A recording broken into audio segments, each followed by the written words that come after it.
Hi.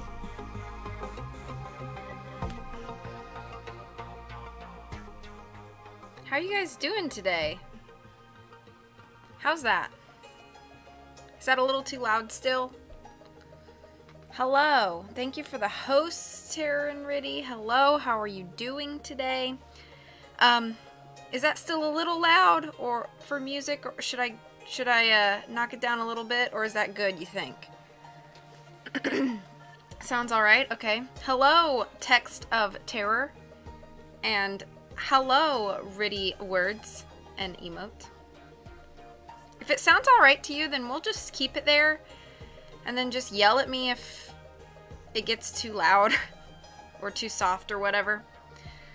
We'll just kind of keep it there for now, I guess. All right. Well, it's been a hot minute since I've read, and I get inundated with comments. Can yell, will yell. Sounds good. Yelling is encouraged.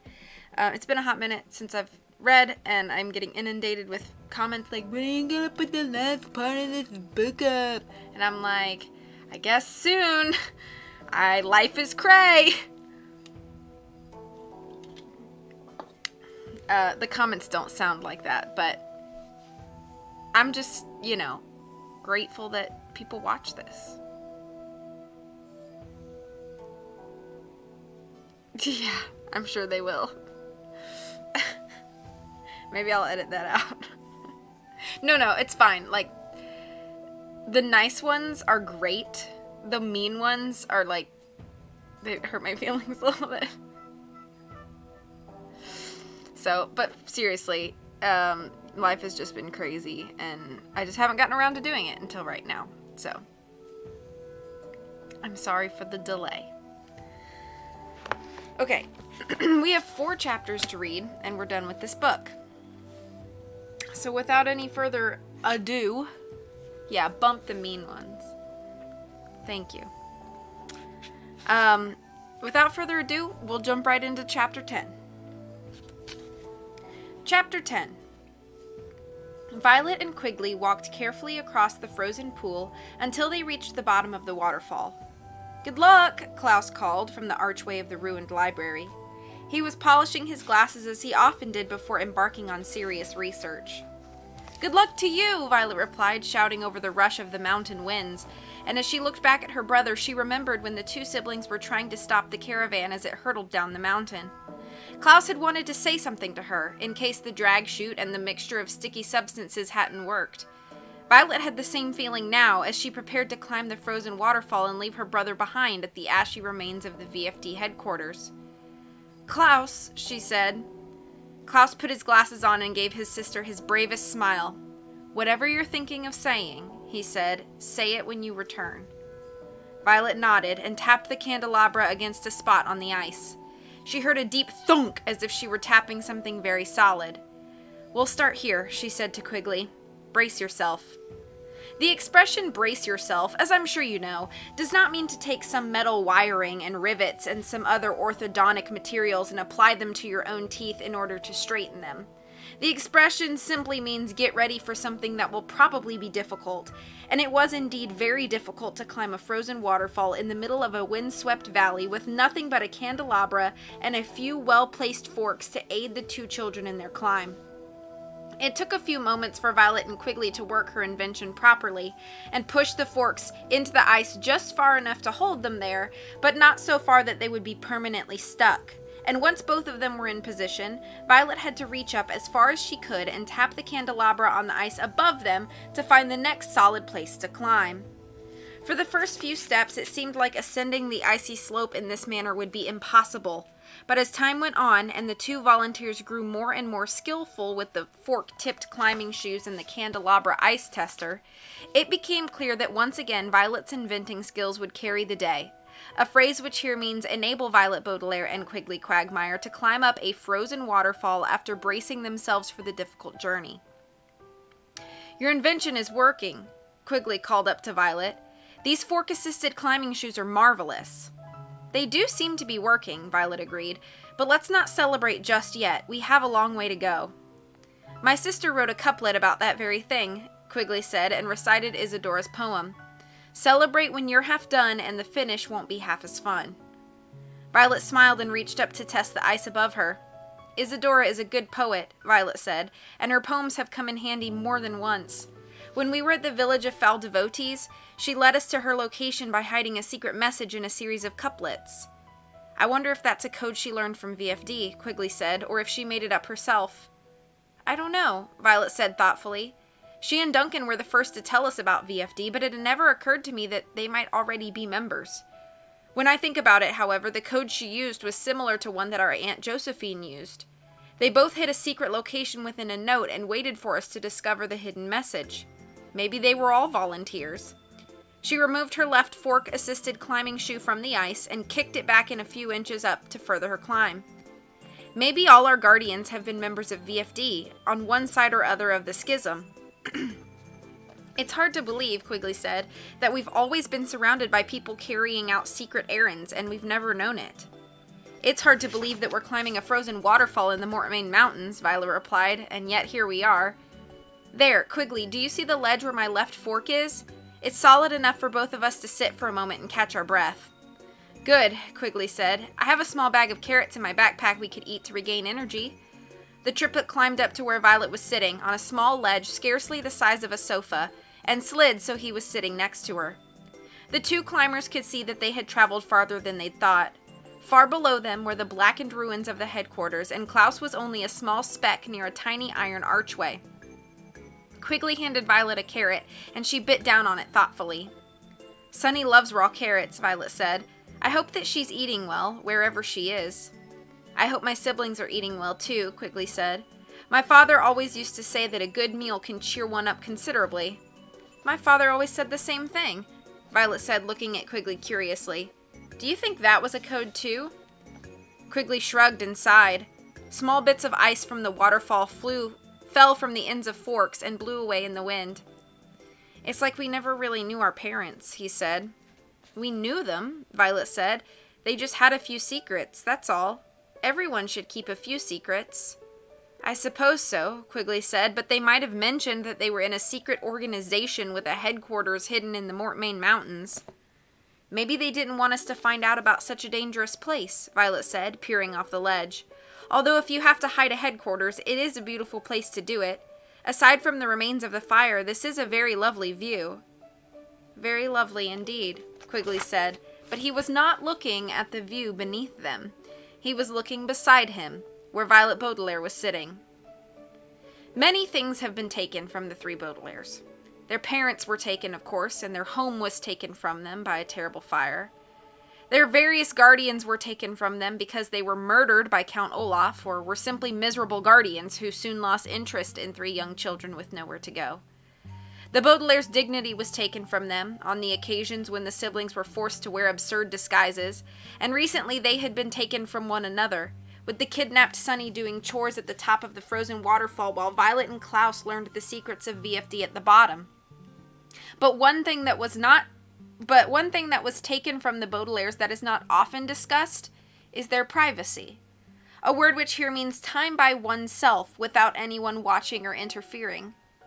Unless you are a hermit, or half of a pair of Siamese twins, you probably enjoy taking the occasional break from members of your family to enjoy some privacy, perhaps with a friend or companion, in your room or in a railway car you have managed to sneak aboard. But since that dreadful day at Briny Beach when Mr. Poe arrived to tell the Baudelaires that their parents had perished, the three children had scarcely had any privacy at all.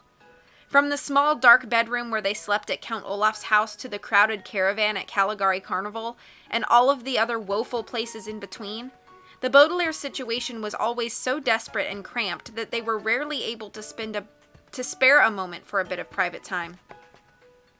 So as Violet and Quigley rest for a few minutes more on a ledge halfway up the frozen waterfall, I will take this opportunity to give them a bit of privacy, by not writing down any more of what happened between these two friends on a chilly afternoon.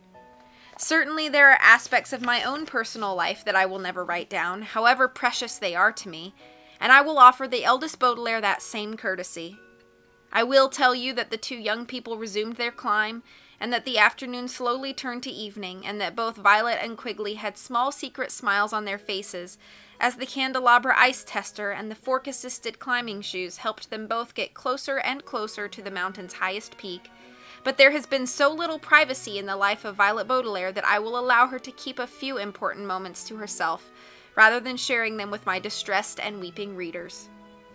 "We're almost there," Violet said. "It's difficult to see with the sun going down, but I believe we're just about at the top of the peak." "I can't believe we've been climbing all afternoon," Quigley said. "Not all afternoon," she reminded him with a shy smile. "I guess this waterfall is about as high as 667 Dark Avenue. It took a very long time to go up and down that elevator shaft trying to rescue your siblings. I hope this is a more successful journey." "Me too," Quigley said. "What do you think we will find at the top?" "Set," came the reply. "I couldn't hear you over the wind," Quigley said. "What did you say?" "I didn't say anything," Violet said. She squinted above her, trying to see in the last of the sunset, and scarcely daring to hope that she had heard correctly. Out of all of the words in the English language, the word set has the most definitions, and if you open a good dictionary and read the word's long entry, you will begin to think that set is scarcely a word at all, only a sound that means something different depending on who is saying it. If a group of jazz musicians says set, for instance, they are probably referring to the songs they are planning to play at the club that evening, assuming it doesn't burn down. If the owner of a restaurant uses the word set, they might mean a group of matching wine glasses, or a bunch of waitresses who look exactly alike. A librarian will say set to refer to a collection of books that are all by the same author or about the same subject, and an Egyptologist will use the word Set to refer to the ancient god of evil, although he does not come up very often in conversation. But when Violet heard the word Set from the top of Mount Fraught, she did not think there was a group of jazz musicians, a restaurant owner, a librarian, or an Egyptologist talking about jazz tunes, wine glasses, waitresses, thematically linked books, or a black immoral aardvark who is the sworn enemy of the god Osiris. She reached her fork as high as she could so she could climb closer, and saw the rays of the sunlight reflect off a large tooth. And Violet knew this time the definition of set was, "I knew you would find me," and the speaker was Sunny Baudelaire. "Set," Sunny said again. "Sunny!" Violet cried. "Shh," Sunny said. "What's going on?" Quigley asked several fork steps behind Violet. "It's Sunny," Violet said, and hoisted herself onto the peak to see her baby sister standing next to Count Olaf's car and grinning from ear to ear. Without another word, the two Baudelaire sisters hugged fiercely, Violet taking care not to poke Sunny with one of the forks she was holding. By the time Quigley reached the top of the peak and pulled himself up to lean against one of the car's tires, the two Baudelaires were smiling at each other with tears in their eyes. "I knew we'd see you again, Sunny," Violet said. "I just knew it." "Klaus?" Sunny asked. "He's safe and nearby," Violet said. "He knew we could find you too." "Set," Sunny agreed, but then she noticed Quigley, and her eyes grew wide. "Quagmire?" she asked in amazement. "Yes," Violet said. "This is Quigley Quagmire, Sunny. He survived the fire after all." Sunny walked unsteadily over to Quigley and shook his hand. "He led us to the headquarters, Sunny, with a map he drew himself." "Arigato," Sunny said, which meant something like, "I appreciate your help, Quigley." "Was it you who signaled us?" Quigley asked. "Yep," Sunny said. "Lox." "Count Olaf's been making you do the cooking?" Violet asked in amazement. "Vacuum," Sunny said. "Olaf even made her clean crumbs out of the car," Violet translated to Quigley, "by blowing as hard as she could." "That's ridiculous," Quigley said. "Cinderella," Sunny said. She meant something along the lines of, "I've had to do all of the chores while being humiliated at every turn." But Violet had no time to translate over the sound of Count Olaf's scratchy voice. "Where are you, baby lair?" he asked, adding an absurd nickname to his list of insults. "I've thought of more tasks for you to perform." The three children looked at one another in panic. "Hide," Sunny whispered, and there was no need for translation. Violet and Quigley looked around the desolate landscape of the peak for a place to hide, but there was only one place to go. "Under the car," Violet said, and she and Quigley wriggled underneath the long black automobile, which was as dirty and smelly as its owner. As an inventor, the eldest Baudelaire had stared closely at automotive machinery plenty of times, but she had never seen such an extreme state of disrepair, a phrase which here means an underside of an automobile in such bad shape that it was dripping oil on her and her companion. But Violet and Quigley didn't have a moment to waste thinking of their discomfort. They had no sooner moved their fork-assisted climbing shoes out of view when Count Olaf and his companions arrived. From underneath the car, the two volunteers could see only the villain's tattoo on the filthy ankle above his left shoe, and a pair of very stylish pumps decorated with glitter and tiny paintings of eyes that could only belong to Esme Squalor. "All we've had to eat all day is that smoked salmon, and it's almost dinner time," Count Olaf said. Forgot my voice. "You better get to cooking, orphan." "Tomorrow is false spring," Esme said, "and it would be very in to have a false spring dinner." "Did you hear that, Toothy?" Olaf said. "My girlfriend wants a stylish dinner. Get to work." "Olaf, we need you," said a very deep voice, and Violet and Quigley saw two pairs of sinister black shoes appear behind the villain and his girlfriend, whose shoes twitched nervously at the sight of them. All of a sudden, it seemed much colder underneath the car, and Violet had to push her legs against the tires so they would not shiver against the mechanics of the underside and be heard. "Yes, Olaf," agreed the hoarse voice of the man with a beard but no hair, although Violet and Quigley could not see him. "Our recruitment plan will happen first thing in the morning, so we need you to help spread the net out on the ground." "Can't you ask one of our employees?" asked Esme. "There's the hook-handed man, the two white-faced women, and 3 freaks we picked up at the carnival. That's 8 people if you include yourselves to spread out the net. Why should we do it?" The 4 black shoes stepped toward Esme's stylish pumps and Olaf's tattoo. "You'll do it," said the woman with hair but no beard, "because I say so." There was a long, ominous pause, and then Count Olaf gave a little high-pitched laugh. "That's a good point," he said. "Come on, Esme, we've bossed around the baby, so there's nothing else to do around here anyway." "That's true," Esme agreed. "In fact, I was thinking about taking up smoking again because I'm bored. Do you have any more of those green cigarettes?" "I'm afraid not," replied the man with a beard but no hair, leading the villains away from the car. "That's the only one I found."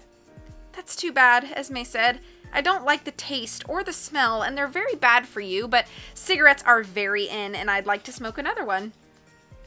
"Maybe there's another one in the ruins of headquarters," said the woman with hair but no beard. "It's hard to find everything in all those ashes. We searched for days and couldn't find the sugar bowl." "Not in front of the baby," Olaf said quickly, and the 4 pairs of shoes walked away. Violet and Quigley stayed underneath the car until Sunny said, "Coast clear," which meant something like, "It's safe to come out now." "Those were terrible people," Quigley said with a shudder, brushing oil and grime off his coat. "They made me feel cold all over." "They certainly had an aura of menace," Violet agreed in a whisper. The feet with the tattoo were Count Olaf, and those glittery shoes were Esme Squalor, but who were the other 2, Sunny? "Unknown arsonist," Sunny murmured. She meant something along the lines of, "I don't know, but they burned down VFD headquarters," and Violet was quick to explain this to Quigley. "Klaus has found an important message that survived the fire," Violet said. "By the time we take you down the waterfall, I'm sure he'll have decoded the message. Come on." "No go," Sunny said, which meant, "I don't think I ought to accompany you." "Why on earth not?" Violet asked. "Unasunk," Sunny said. "Sunny says the villains have mentioned one more safe place for volunteers to gather," Violet explained to Quigley. "Do you know where it is?" Quigley asked. Sunny shook her head.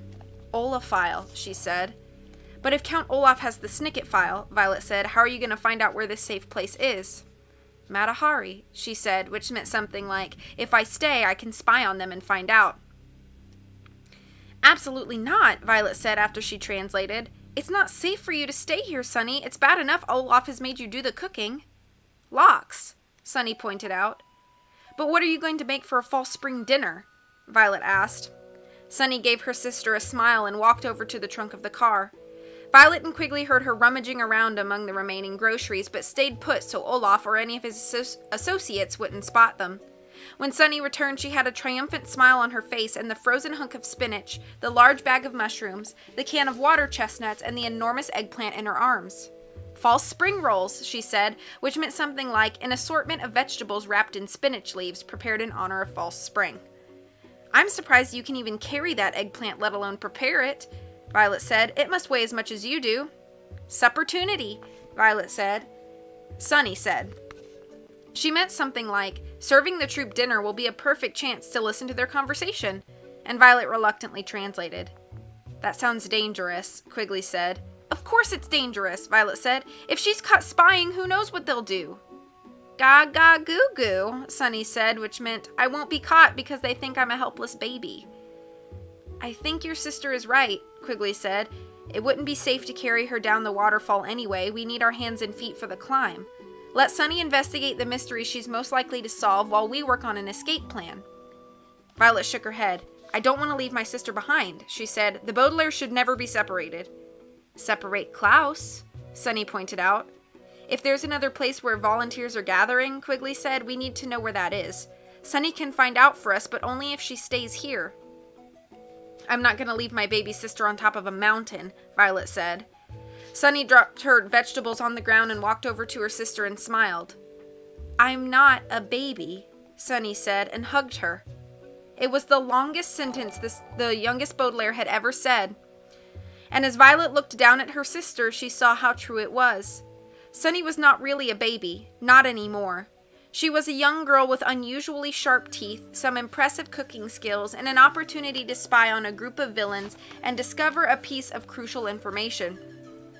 Sometime during the unfortunate events that had befallen the three orphans, Sunny had grown out of her babyhood, and although it made Violet a bit sad to think about, it made her proud too, and she gave her sister a smile. I guess you're right, Violet said. You're not a baby.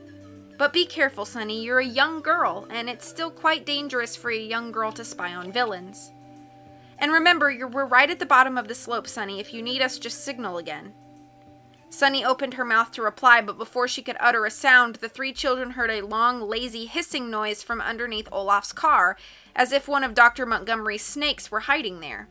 The car shifted lightly, and Violet pointed to one of Olaf's tires, which had gone flat. I must have punctured it, Violet said, with my fork-assisted climbing shoes. I suppose that's not a nice thing to do, Quigley said, but I can't say I'm sorry. How's dinner coming along, Toothface? Called Count Olaf's cruel voice over the sound of the wind. I guess we better leave before we're discovered, Violet said, giving her sister one more hug and a kiss at the top of her head. We'll see you soon, Sunny. Goodbye, Sunny, Quigley said. I'm so glad we finally met in person, and thank you very much for helping us find the last safe place. Sunny Baudelaire looked up at Quigley and then at her older sister and gave them both a big, happy smile that showed all of her impressive teeth. After spending so much time in the company of villains, she was happy to be with some people who respected her skills, appreciated her work, and understood her way of speaking. Even with Klaus still at the bottom of the waterfall, Sunny felt as if she had already been happily reunited with her family, and that her time in the Mortmain Mountains would have a happy ending. She was wrong about that, of course. But for now, the youngest Baudelaire smiled up at these two people who cared about her, one she had just met and one she had known her entire life, and felt as if she were growing taller at that very moment.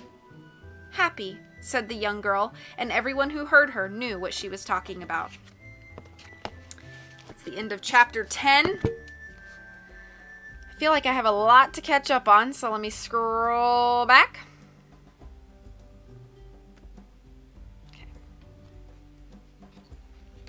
Hey, A-Rox, if you're still here. Fork that ice to climb.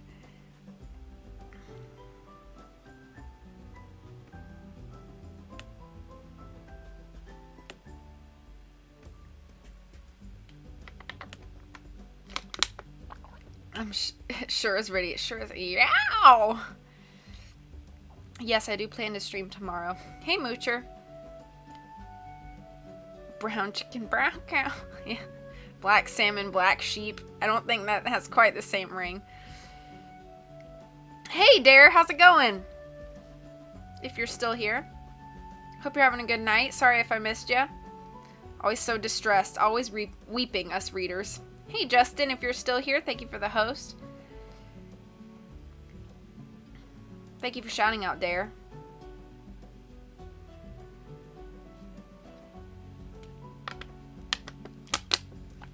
Thank you for the follow, Baron.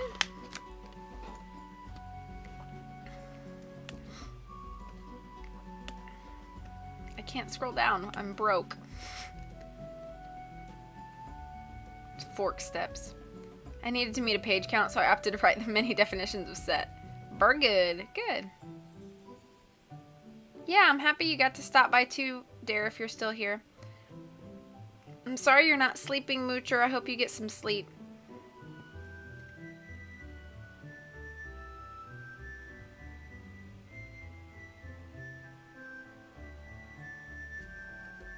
Now those people who do it just to be cool really are cool. Quigley is making me think of Cree. Hey CJ, how you doing? Thank you for shouting out CJ and Terror.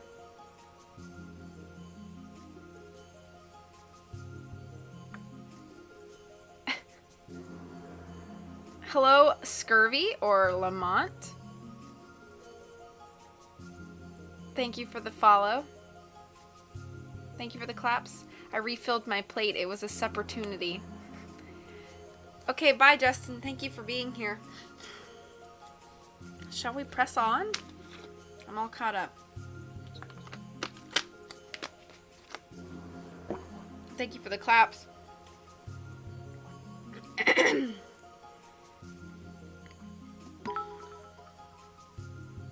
Oh! Not caught up yet. Not caught up yet. Thank you so much for 200 bits, Dare. I really appreciate that. How's your night going? Are you streaming later? Thank you so much. I really appreciate that. Are you guys streaming later? Have to pop in and say hey. We go on at 7:30. Oh, good, good, good. Awesome. Well, since I'm all caught up on chat, I think I'm going to press on to the next chapter. We only have 3 more to go until this book is done. All right.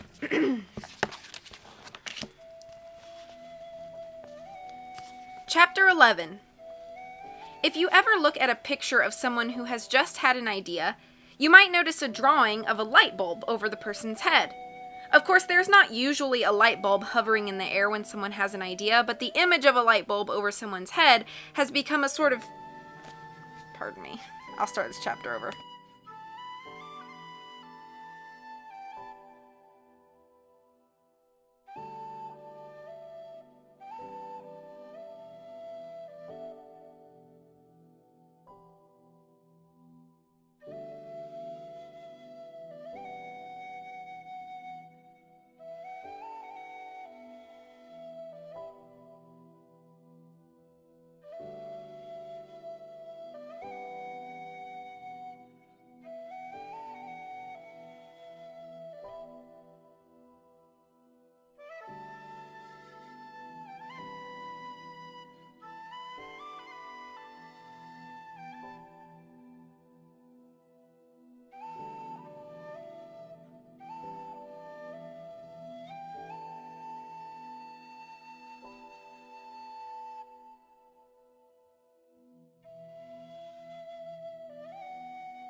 Pardon, my dad called.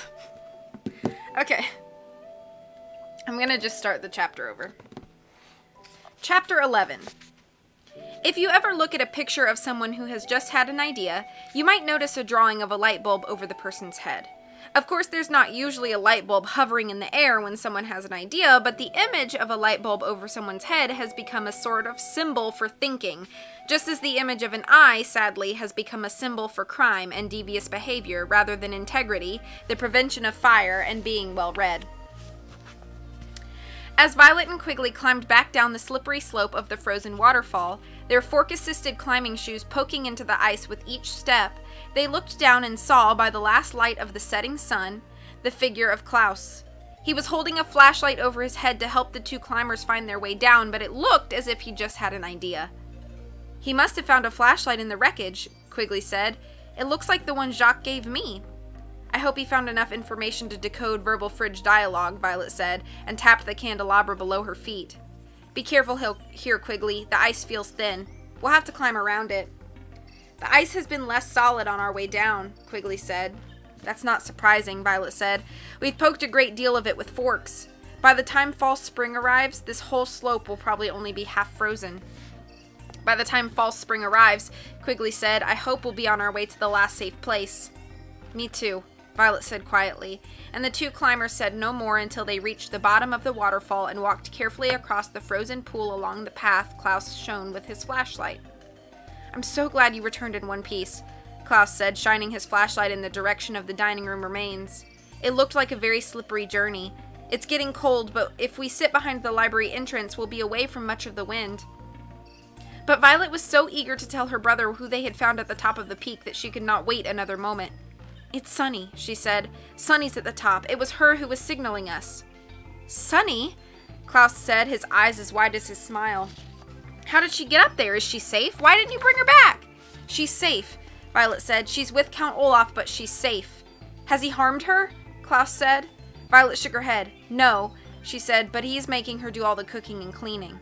"But she's a baby," Klaus said. "Not anymore," Violet said.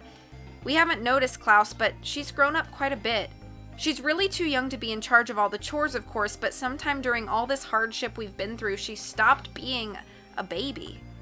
"She's old enough to eavesdrop," Quigley said. "She's already discovered who burned down the VFD headquarters." "They're two terrible people, a man and a woman who have quite an aura of menace," Violet said.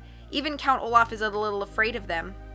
"What are they all doing up there?" Klaus asked.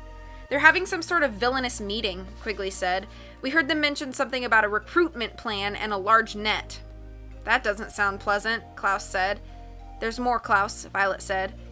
"Count Olaf has the Snicket file, and he found out about some secret location, the last safe place where the VFD can gather.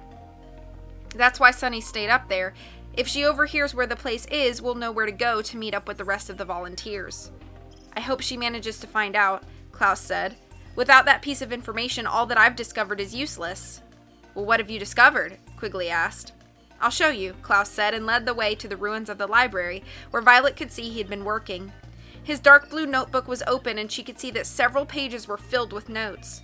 Nearby were several half-burnt scraps of paper stacked underneath a burnt teacup Klaus was using for a paperweight, and all of the contents of the refrigerator were laid out in a careful half-circle. The jar of mustard, the container of olives, 3 jars of jam, and the very fresh dill. The small glass jug containing 1 pickle and the bottom of lemon juice were off to one side. "This is some of the most difficult research I've ever done," Klaus said, sitting down next to his notebook. "Justice Strauss's legal library was confusing, and Aunt Josephine's grammatical library was dull, but the ruined VFD library is a much bigger challenge. Even if I know what book I'm looking for, it may be nothing but ashes." "Did you find anything about verbal fridge dialogue?" Quigley asked, sitting beside him. "Not at first," Klaus said. "The scrap of paper that led us to the refrigerator was in a large pile of ashes, and it took a while to sift through it. But I finally found 1 page that was probably from the same book." He reached for his notebook and held up his flashlight so he could see the pages. "The page was so delicate," he said, "that I immediately copied it into my commonplace book. It explains how the whole code works." "Read it to us," Violet said, and Klaus complied, a word which here means followed Violet's suggestion and read a very complicated paragraph out loud, explaining it as he went along. "Verbal fridge dialogue," he read, "is an emergency communication system that avails itself of the more esoteric products in a refrigerator. Volunteers will know such a code is being used by the presence of He looked up from his notebook. "The sentence ends there," he said, "but I assume that very fur is the beginning of very fresh dill. If very fresh dill is in the refrigerator, that means there's a message too." "I understand that part," Violet said, "but what does esoteric mean?" "In this case," Klaus said, "I think it refers to things that aren't used very much. The things that stay in the refrigerator for a long time. like mustard and jam and things like that, Violet said. I understand. The receiver of the message should find his or her initials as noted by one of our poet volunteers as follows, Klaus continued. And then there's a short poem. The darkest of the jams of 3 contains within the addressee. That's a couplet, Quigley said, like my sister writes. I don't think your sister wrote that particular poem, Violet said. This code was probably invented before your sister was born. That's what I thought, Klaus said, but it made me wonder who taught Isadora about couplets. They might have been a volunteer. She had a poetry teacher when we were young, Quigley said, but I never met him. I always had cartography class. And your map-making skills, Violet said, led us to the headquarters. And your inventing skills, Klaus said, allowed you to climb up to Mount Fraught. And your researching skills are helping us now, Violet said. It's as if we were being trained for all of this and we didn't even know it. I never thought of learning about maps as training, Quigley said. I just liked it. Well, I haven't had much training in poetry, Klaus said, but the couplet seems to say that inside the darkest jar of jam is the name of the person who's supposed to get the message. Violet looked down at the 3 jars of jam. There's apricot, strawberry, and boysenberry, she said. Boysenberry's the darkest. Klaus nodded and unscrewed the cap from the jar of boysenberry jam. Look inside, he said, and shined the flashlight so Violet and Quigley could see. Someone had taken a knife and written 2 letters in the surface of the jam. J and S. J.S., Quigley said. Jacques Snicket. The message can't be for Jacques Snicket, Violet said. He's dead. Maybe whoever wrote this message doesn't know that, Klaus said, and continued to read from the commonplace book. If necessary, the dialogue uses a cured, fruit-based calendar for days of the week in order to announce the gathering. Sunday is represented by a lone... Here it's cut off again, but I think that means that these olives are an encoded way of communicating which day of the week a gathering will take place, with Sunday being 1 olive, Monday being 2, and so on. How many olives are in that container? Quigley asked. 5, Klaus said, wrinkling his nose. I didn't like counting them. Ever since the squallers fixed us aqueous martinis, the taste of olives has not really appealed to me. So 5 olives means Thursday? Violet said. Today's Friday, Quigley said. The gathering of the volunteers is less than a week away. The 2 Baudelaires nodded in agreement, and Klaus opened his notebook again. Any spice-based condiment, he read, should have a coded label referring volunteers to encoded poems. I don't think I understand, Quigley said. Klaus sighed and reached for the jar of mustard. So this is where it gets really complicated. Mustard is a spice-based condiment, and according to the code, it should refer us to a poem of some kind. How can mustard refer us to a poem? Violet asked. Klaus smiled. I was puzzled for a long time, he said, but I finally thought to look at the list of ingredients. Listen to this. Vinegar, mustard seed, salt, turmeric, the final quatrain of the 11th stanza of the Garden of Proserpine by Algernon Charles Swinburne, and calcium disodium, an allegedly natural preservative.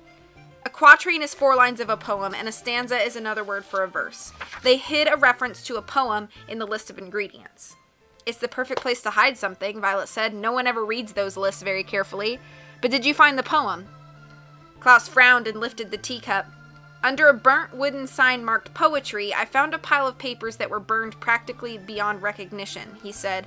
But there's one surviving scrap, and it is the last quatrain of the 11th stanza of the Garden of Proserpine by Algernon Charles Swinburne. That's convenient, Quigley said. A little too convenient, Klaus said. This entire library was destroyed, and the one poem that survived is the one we need? It can't be a coincidence. He held out the scrap of paper so Violet and Quigley could see it. It's as if someone knew we'd be looking for this. What does the quatrain say? Violet asked. It's not very cheerful, Klaus said, and tilted the flashlight so he could read it. That no life lives forever, that dead men rise up never, that even the weariest river winds somewhere safe to sea. The children shivered and moved so they were sitting even closer together on the ground.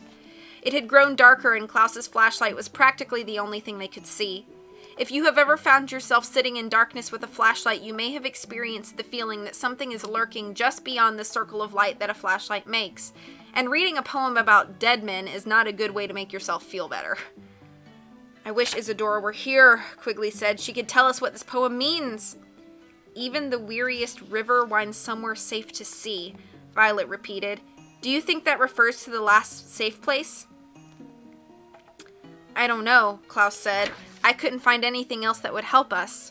What about the lemon juice? Violet asked. And the pickle? Klaus shook his head, although his sister could scarcely see him in the dark. There might be more to the message, he said, but it's all gone up in smoke. I couldn't find anything more in the library that seemed helpful. Violet took the scrap of paper from her brother and looked at the quatrain. There's something very faint here, she said. Something written in pencil, but it's too faint to read. Quigley reached into his backpack. I forgot we have 2 flashlights, he said, and shone a second light onto the paper. Sure enough, there was one word, written very faintly in pencil beside the last 4 lines of the poem's 11th stanza. Violet, Klaus, and Quigley leaned in as far as they could to see what it was. The night winds rustled the fragile paper and made the children shiver, shaking the flashlights, but at last the light shone on the quatrain and they could see what words there were. Sugar bowl, they said in unison and looked at one another. What could that mean? Klaus asked. Violet sighed. When we were hiding underneath the car, she said to Quigley, one of those villains said something about searching for a sugar bowl, remember? Quigley nodded and took out his purple notebook. Jacques Snicket mentioned a sugar bowl once, he said, when we were in Dr. Montgomery's library. He said it was very important to find it. I wrote it down on the top of a page in my commonplace book so I could add any information I learned about its whereabouts. He held up the page so the 2 Baudelaires could see that it was blank. I never learned anything more, he said. Klaus sighed. It seems that the more we learn, the more mysteries we find. We reached VFD headquarters and decoded a message, and all we know is that there's one last safe place and volunteers are gathering there on Thursday. That might be enough, Violet said, if Sonny finds out where the safe place is. But how are we going to get Sonny away from Count Olaf? Klaus asked. With your fork-assisted climbing shoes, Quigley said. We can climb up there again and sneak away with Sonny. Violet shook her head. The moment they noticed Sonny was gone, she said they would find us. From Mount Fraught, they can see everything and everyone for miles and miles, and we are hopelessly outnumbered. That's true, Quigley admitted. There are 10 villains up there and only 4 of us. Then how are we going to rescue her? Olaf has someone we love, Klaus said thoughtfully. If we had something he loves, we could trade it for Sonny's return. What does Count Olaf love? Money, Violet said.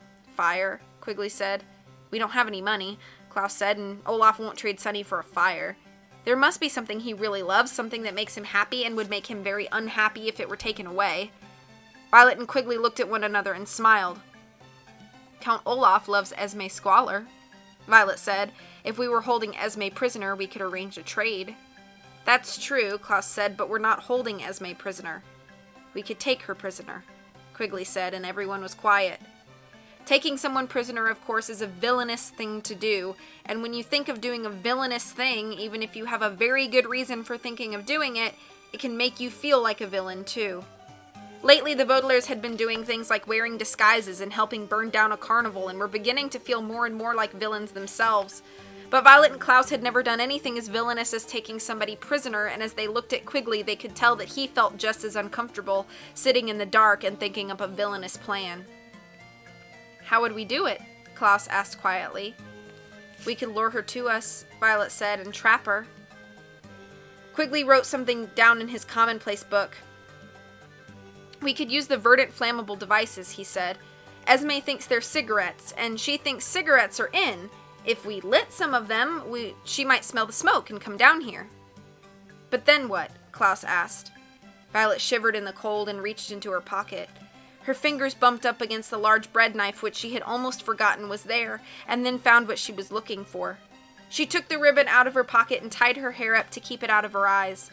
The eldest Baudelaire could scarcely believe she was using her inventing skills to think up a trap. The easiest trap to build, she said, is a pit. We could dig a deep hole and cover it up with some of this half-burned wood so Esme couldn't see it. The wood's been weakened by the fire, so when she steps on it... Violet did not finish her sentence, but by the glow of the flashlights, she could see that Klaus and Quigley were both nodding. Hunters have used traps like that for centuries, Klaus said, to capture wild animals. That doesn't make me feel any better, Violet said. How could we dig such a pit? Quigley said. Well, Violet said, we don't really have any tools, so we probably have to use our hands. As the pit got deeper, we'd have to use something to carry the dirt away. I have that pitcher, Klaus said. And we'd need a way to make sure that we wouldn't get trapped ourselves, Violet said. I have a rope, Quigley said, in my backpack. We could tie one into the archway and use it to climb out. Violet reached her hand down to the ground. The dirt was very cold, but quite loose, and she saw that they could dig a pit without too much trouble. Is this the right thing to do? Violet asked. Do you think this is what our parents would do? Our parents aren't here, Klaus said. They might have been here once, but they're not here now. The children were quiet again and tried to think as best they could in the cold and the dark. Deciding on the right thing to do in a situation is a bit like deciding on the right thing to wear to a party. It's easy to decide on what is wrong to wear to a party, such as a deep-sea diving equipment or a pair of large pillows, but deciding what is right is much trickier.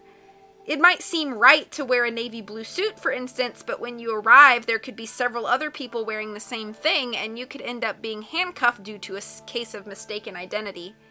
It might seem right to wear your favorite pair of shoes, but there could be a sudden flood at the party, and your shoes are now ruined. And it might seem right to wear a suit of armor to the party, but there could be several other people wearing the same thing, and you could end up caught in a flood due to a case of mistaken identity and find yourself drifting out to sea wishing that you were wearing deep-sea diving equipment after all. The truth is that you can never be sure if you have decided on the right thing until the party is over. And by then, it is too late to go back and change your mind, which is why the world is filled with people doing terrible things and wearing ugly clothing, and so few volunteers who are able to stop them. I don't know if it's the right thing to do, Violet said, but Count Olaf captured Sunny, and we might have to capture someone ourselves in order to stop him. Klaus nodded solemnly. We'll fight fire, he said, with fire. Then we better get started, Quigley said, and stood up. When the sun rises, we can light the verdant flammable devices with the mirror again, just like we did when we were signaling Sunny. If we want the pit to be ready by dawn, Violet said, we'll have to dig all night. Where shall we put the pit? Klaus asked. In front of the entrance, Violet decided. Then we can hide behind the arch when Esme approaches. How will we know when she's fallen in? Quigley said, if we can't see her. We'll hear it, Violet replied. We'll hear the breaking of the wood, and Esme might scream. Klaus shuddered. That's not going to be a pleasant sound. We're not in a pleasant situation, Violet said, and the eldest Baudelaire was right. It was not pleasant to kneel down in front of the ruined library entrance and dig through the ashes and dirt with their bare hands by the light of 2 flashlights as all 4 drafts of the valley blew around them. It was not pleasant for Violet and her brother to carry the dirt away in a pitcher, while Quigley tied his rope to the iron archway so they could climb in and out as the pit grew bigger and deeper, like an enormous dark mouth opening wider and wider to swallow them whole. It was not even pleasant to pause and eat a carrot to keep up their energy, or to gaze up at the shiny white shape of the frozen waterfall as it glinted in the moonlight, imagining Esme Squalor, lured by the smoke of the verdant flammable devices, approaching the ruined headquarters to become their prisoner. But the least pleasant part of the situation wasn't the cold dirt, or the freezing winds, or even their own exhaustion as it grew later and later and the children dug deeper and deeper. The least pleasant part was the idea, shared by the 2 Baudelaires and their new friend, that they might be doing a villainous thing. The siblings were not sure if digging a deep pit to trap someone in order to trade prisoners with a villain was something that their parents or any other volunteers would do. But with so many of the VFD secrets lost in the ashes, it was impossible to know for sure.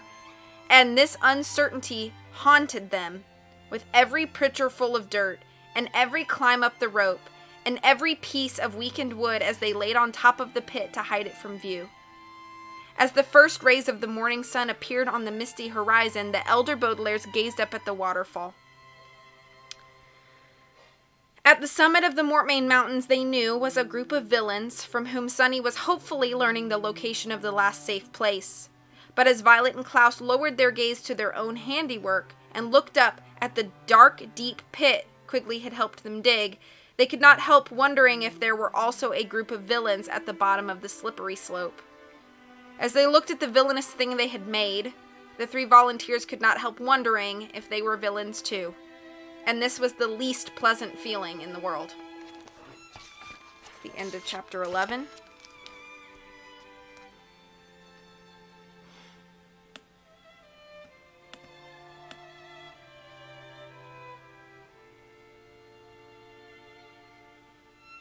That doesn't really make sense, does it? The light bulb over the head. How did that become a thing? I don't know. Your dad called his pardon. Your dad is called pardon.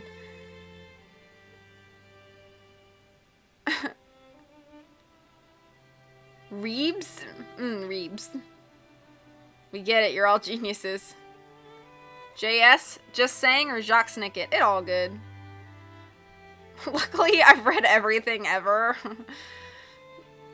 Can never be too careful about what you're not eating. I've read everything by Algernon and Charles Swinburne, but not much else. Are you serious, CJ, for realsies? That's cool. I've never read everything, even of what I've written myself. Thank you for the host, Timo. I hope you're doing well with your foods. I have learned Algernon Charles Swinburne is not just a sophisticated name for a pig with sideburns. Sugar Ball! Well, according to those Def Leppard autobiographies I've read, one would like to have sugar poured on them in the name of love. Pour some sugar on me. I'm mostly listening, but I noticed there's some good acting happening on... Oh, really? Thank you. I assume you're talking about me, otherwise that's going to sound really, really egotistical. Thank you. Quigley takes out a shotgun, getting ready to be evil.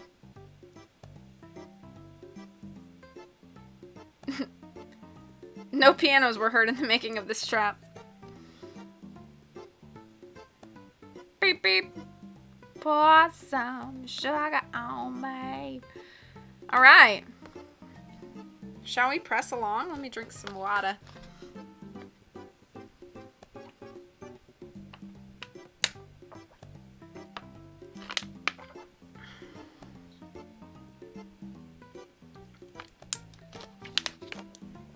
Last 2 chapters. Let's do it.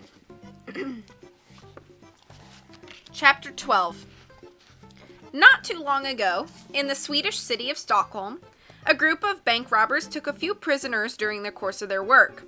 For several days, the bank robbers and the prisoners lived together in close proximity, a word which here means while the police gathered outside and eventually managed to arrest the robbers and take them to jail.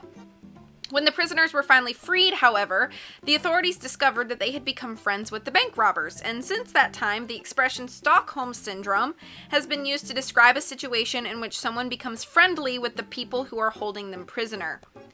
There is another expression, however, which describes a situation that's far more common, when a prisoner does not become friends with such people, but instead regards them as villains and despises them more and more with each passing moment, waiting desperately for an opportunity to escape. This expression is Mount Fraught Syndrome, and Sunny Baudelaire was experiencing it as she stood at the top of Mount Fraught, gazing down at the frozen waterfall and thinking about her circumstances. The young girl had spent another sleepless night in the covered casserole dish after washing the salmon out of it with a few handfuls of melted snow. It was chilly, of course, with the winds of the Mortmain Mountains blowing through the holes in the lid, and it was painful because once again her teeth were chattering in the cold and giving her tiny cuts on her lips. But there was another reason Sunny did not sleep well, which was that she was frustrated. Despite her best spying attempts, the youngest Baudelaire had been unable to eavesdrop on the villain's conversation and learn the location of the last safe place where VFD would be gathering, or learn any more about the dreadful recruitment scheme planned by the man with a beard but no hair and the woman with hair but no beard. When the troop gathered around the flat rock for dinner, they discussed these things, but every time Sunny tried to get close enough to hear what they were saying, they glared at her and quickly changed the subject. It seemed to Sunny that the only thing she had accomplished all evening was preparing a meal that the troop enjoyed.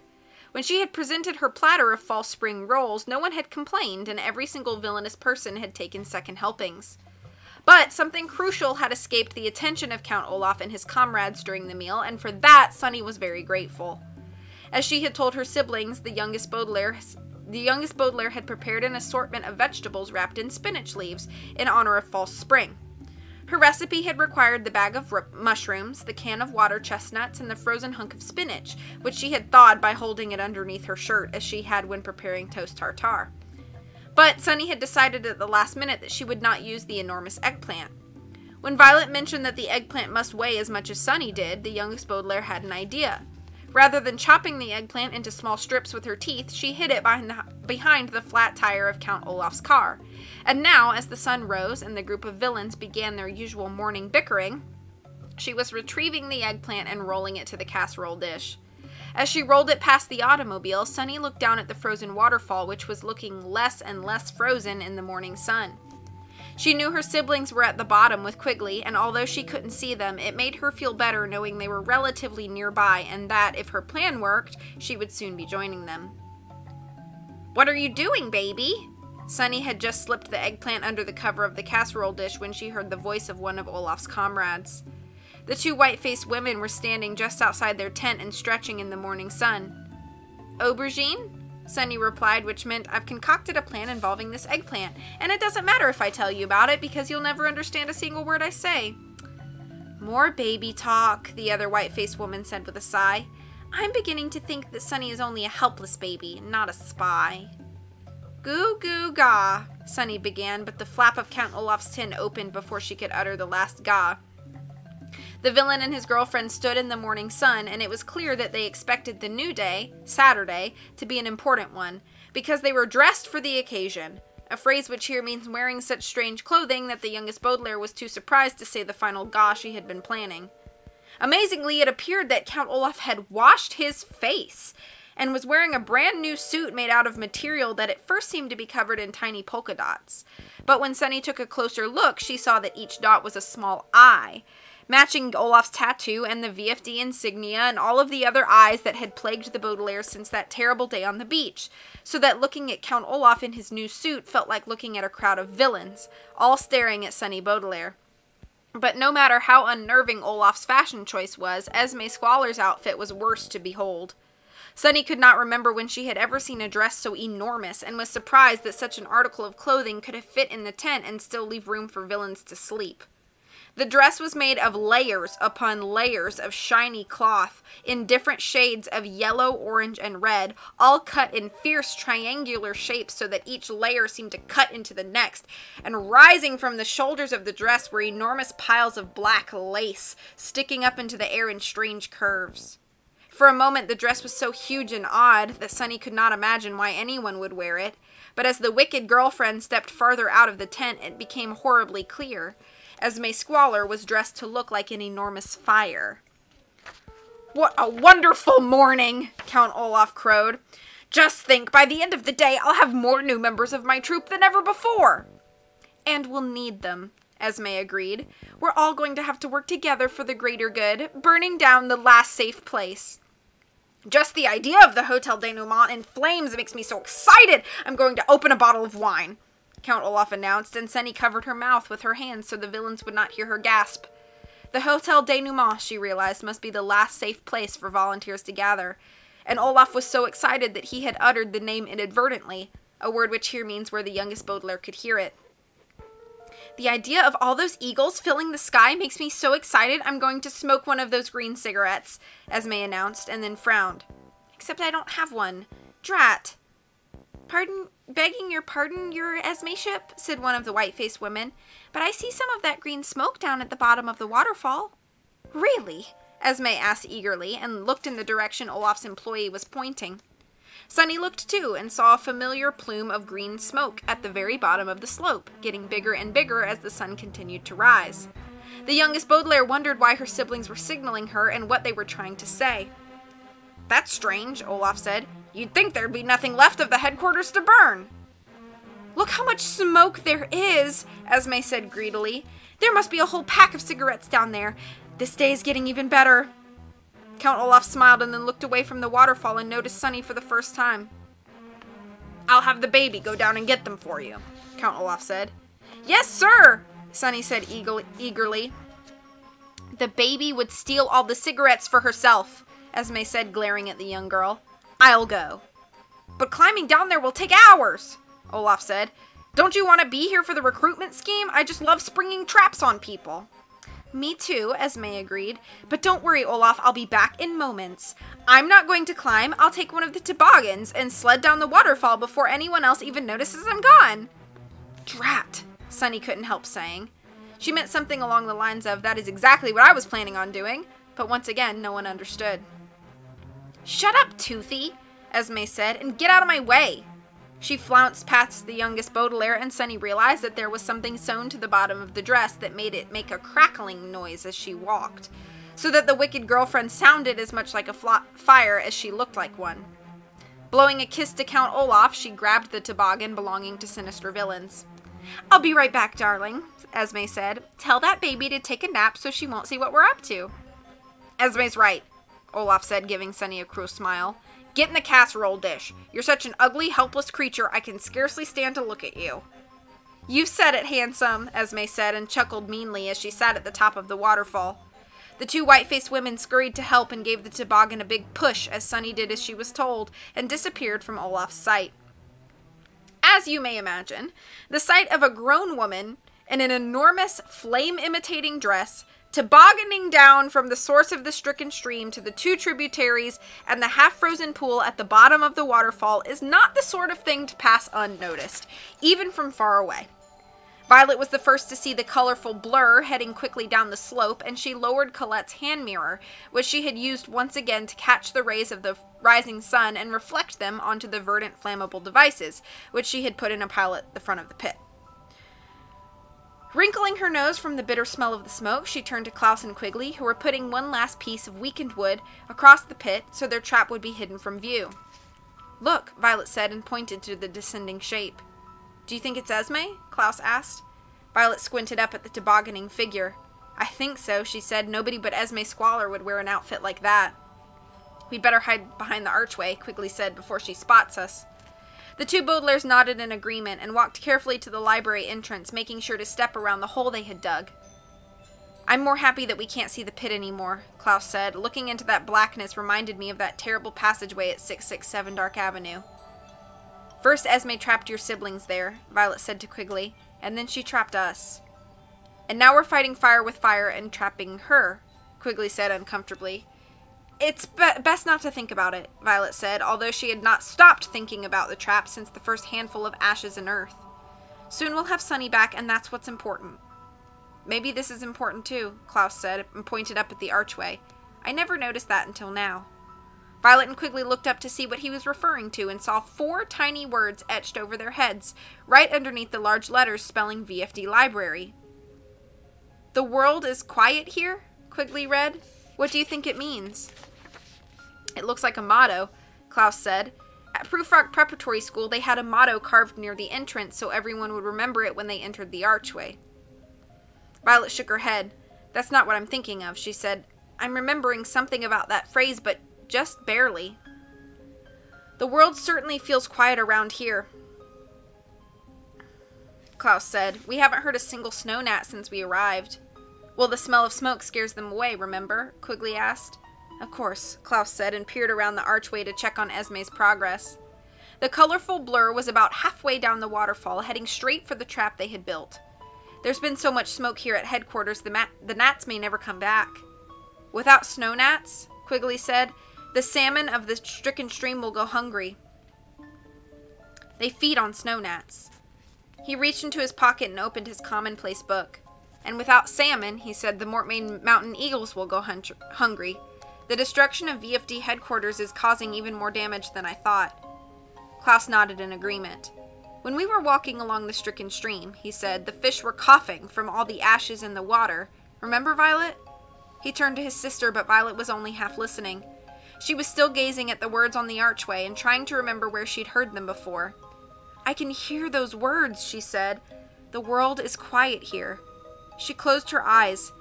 "I think it was a very long time ago, before you were born, Klaus." "Maybe someone said them to you," Quigley said. Violet tried to remember as far back as she could, but everything seemed as misty as it did in the mountains.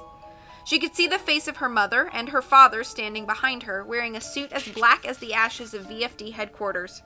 Their mouths were open, but Violet could not remember what they were saying. No matter how hard she tried, the memory was as silent as the grave. "Nobody said them to me," she said finally. "Someone sang them. I think my parents sang the words, 'The world is quiet here,' a long time ago, but I don't know why." She opened her eyes and faced her brother and her friend. "I think we might be doing the wrong thing," she said. "But we agreed," Quigley said, "to fight fire with fire." Violet nodded and stuck her hands in her pocket, bumping up against the bread knife again. She thought of the darkness of the pit and the scream Esme would make as she fell into it. "I know we agreed," Violet said, "but if VFD really stands for Volunteer Fire Department, then they're an organization that stops fires. If everyone fought fire with fire, the entire world would go up in smoke." I see what you mean, Quigley said. If the VFD motto is the world is quiet here, we ought to be doing something less noisy and violent than trapping someone, no matter how wicked they are. When I was looking into the pit, Klaus said quietly, I was remembering something I read in a book by a famous philosopher. He said, whoever fights monsters should see to it that in the process he does not become a monster. And when you look long into an abyss, the abyss also looks into you. Klaus looked at his sister, and then at the sight of Esme approaching, and then at the weakened wood that the three children had placed on the ground. Abyss is just a fancy word for pit, he said. We built an abyss for Esme to fall into. That is something a monster would do. Quigley was copying Klaus's words into his commonplace book. What happened to that philosopher? He asked. He's dead, Klaus replied. I think you're right, Violet. We don't want to be as villainous and monstrous as Count Olaf. But what are we going to do? Quigley asked. Sonny is still Olaf's prisoner, and Esme will be here any moment. If we don't think of the right thing right now, it will be too late. As soon as the triplet finished his sentence, however, the three children heard something that made them realize it might already be too late. From behind the archway, Violet, Klaus, and Quigley heard a rough scraping sound as the toboggan reached the bottom of the waterfall and slid to a halt, and then a triumphant giggle from the mouth of Esme Squalor. The three volunteers peeked around the archway and saw the treacherous girlfriend step off the toboggan with a greedy smile on her face. But when Esme adjusted her enormous flame-imitating dress and took a step toward the smoking, verdant, flammable devices, Violet was not looking at her anymore. Violet was looking down at the ground, just a few steps from where she was standing. Three dark, round masks were sitting in a pile where Violet, Klaus, and Quigley had left them upon arriving at the ruins of headquarters. They had assumed that they would not need them again, but the eldest Baudelaire realized that they had been wrong.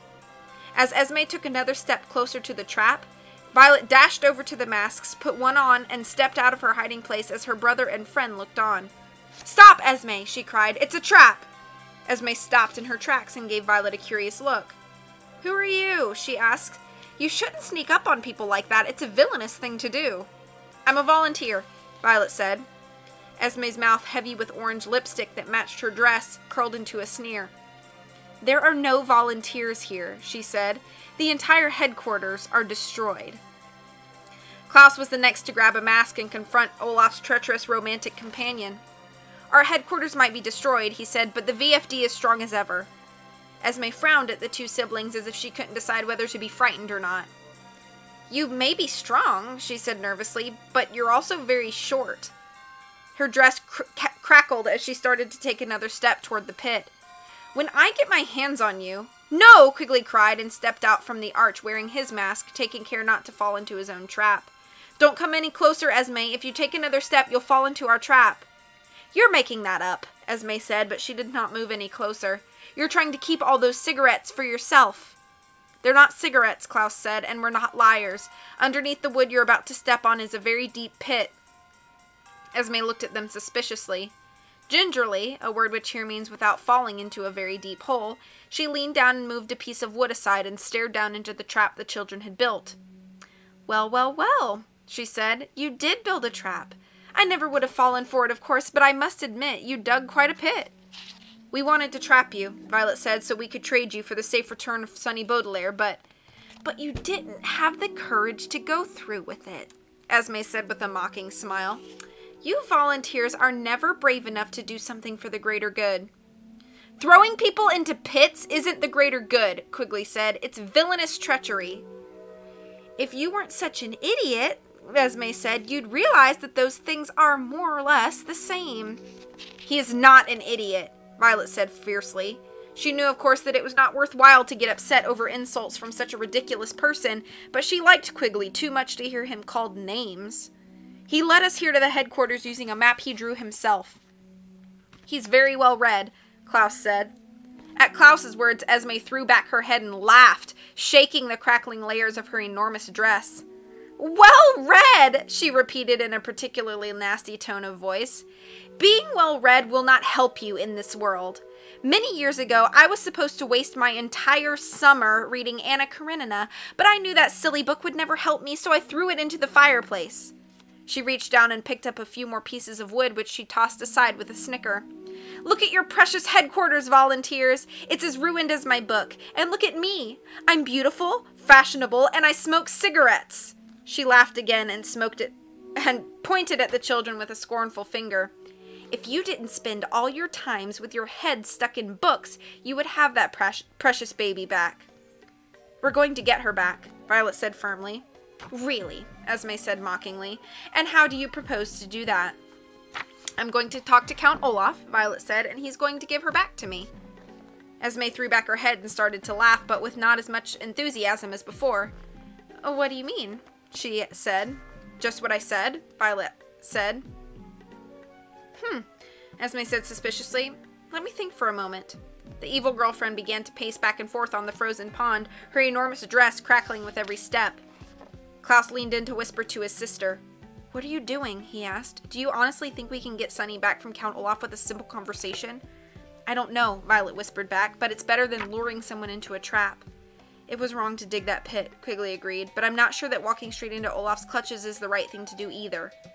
"It'll take a while to reach Mount Fraught again," Violet said. "We'll think of something during the climb." "I hope so," Klaus said, "but if we can't think of something—" Klaus did not get a chance to say what might happen if they couldn't think of something, because Esme clapped her hands together to get the children's attention. "If you really want to talk to my boyfriend," she said, "I suppose I could take you to where he is. If you weren't so stupid, you'd know that he's very nearby." "We know where he is, Esme," Klaus said. "He's at the top of the waterfall at the source of the stricken stream." "Then I suppose you know how we can get there," Esme said, and looked a little foolish. "The toboggan doesn't go uphill, so I actually have no idea how we could reach the peak." "She will invent a way," Quigley said, pointing at Violet. Violet smiled at her friend, grateful for his support, and closed her eyes underneath her mask. Once more, she was thinking of something she had heard sung to her when she was a very little girl. She had already thought of the way that the three children could take Esme with them when they ascended the hill, but thinking of their journey made her think of a song she had not thought of for many years. Perhaps when you were very young, someone sang this song to you, perhaps to lull you to sleep, or to entertain you on a long car trip, or in order to teach you a secret code. This song is called The Itsy Bitsy Spider, and it is one of the saddest songs ever composed. It tells the story of a small spider who is trying to climb up a water spout, but every time its climb is half over, there is a great burst of water, either due to rain or somebody turning the spout on, and at the end of the song, the spider has decided to try one more time and will likely be washed away once again. Violet Baudelaire could not help feeling like this poor spider as she ascended the waterfall for the last time, with Quigley and Klaus beside her and Esme Squalor on her toboggan behind them. After attaching the last two forks to Klaus's shoes, she had told her companions to tie the leather straps of the toboggan around their waists so they could drag the villainous girlfriend behind them as they climbed. It was exhausting to approach the peak of Mount Fraught in this manner, particularly after staying up all night digging a pit, and it seemed like they might get washed back down by the dripping water of the stricken stream, like the spider Violet had heard about when she was a little girl. The ice on the slope was weakening. After two fork-assisted climbs, a toboggan ride, and the increasing temperatures of fall spring, and with each step of Violet's invention, the ice would shift slightly. It was clear that the slippery slope was almost as exhausted as they were, and soon the ice would vanish completely. "Mush!" Esme called from the toboggan. She was using an expression that Arctic explorers shouted to their sled dogs, and it certainly did not make the journey any easier. "I wish she'd stop saying that," Violet murmured from behind her mask. She tapped the candelabra on the ice ahead of her, and a small piece detached from the waterfall and fell to the ruins of headquarters. She watched it disappear below her and sighed. She would never see the VFD headquarters in all its glory. None of the Baudelaires would.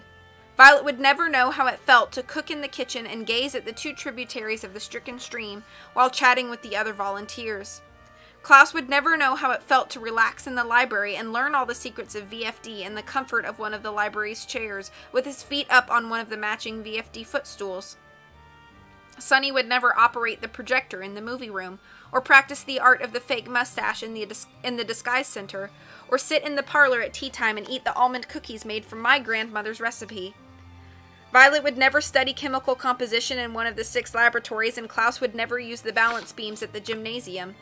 And Sunny would never stand behind the counter at the ice cream shop and prepare butterscotch sundaes for the swimming coaches when it was her turn.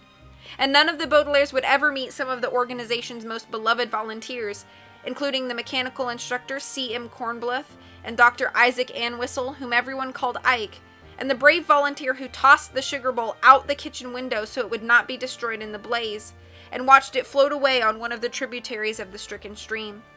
The Baudelaires would never do any of these things any more than I will ever see my beloved Beatrice again, or retrieve my pickle from the refrigerator in which I left it, and return it to its rightful place in an important coated sandwich. Violet, of course, was not aware of everything she would never do, but as she gazed down at the vast ashen remains of the headquarters, she felt as if her whole journey in the Mortmain Mountains had been as useless as the journey of a tiny arachnid in a song she had never liked to hear.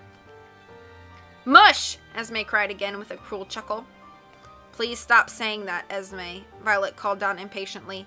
"That mush nonsense is slowing our climb." "A slow climb might be to our advantage," Klaus murmured to his sister. "The longer it takes us to reach the summit, the longer we have to think up what we're going to say to Count Olaf." "We could tell him he's surrounded," Quigley said, "and that there's volunteers everywhere ready to arrest him if he doesn't let Sunny go free." Violet shook her mask. "He won't believe that," she said, sticking a fork-assisted shoe into the waterfall. "He can see everything and everyone from Mount Fraught. He'll know we're the only volunteers in the area." "There must be something we could do," Klaus said. "We didn't make this journey into the mountains for nothing." "Of course not," Quigley said. "We found each other, and we solved some of the mysteries that were haunting us." "Will that be enough," Violet asked, "to defeat all those villains on the peak?" Violet's question was a difficult one, and neither Klaus nor Quigley had the answer. And so, rather than hazard a guess, a phrase which here means continue to expend their energy by discussing the matter, they decided to hazard their climb, a phrase which here means continue their difficult journey in silence, until they arrived at last at the source of the stricken stream. Hoisting themselves up on the flat peak, they sat on the edge and pulled the leather straps as hard as they could. It was such a difficult task to drag Esme Squalor and the toboggan over the edge of the slope and onto Mount Fraught that the children did not notice who was nearby until they heard a familiar scratchy voice right behind them. "Who goes there?" Count Olaf demanded. Breathless from the climb, the three children turned around to see the villain standing with his two sinister cohorts near his long black automobile, glaring suspiciously at the masked volunteers.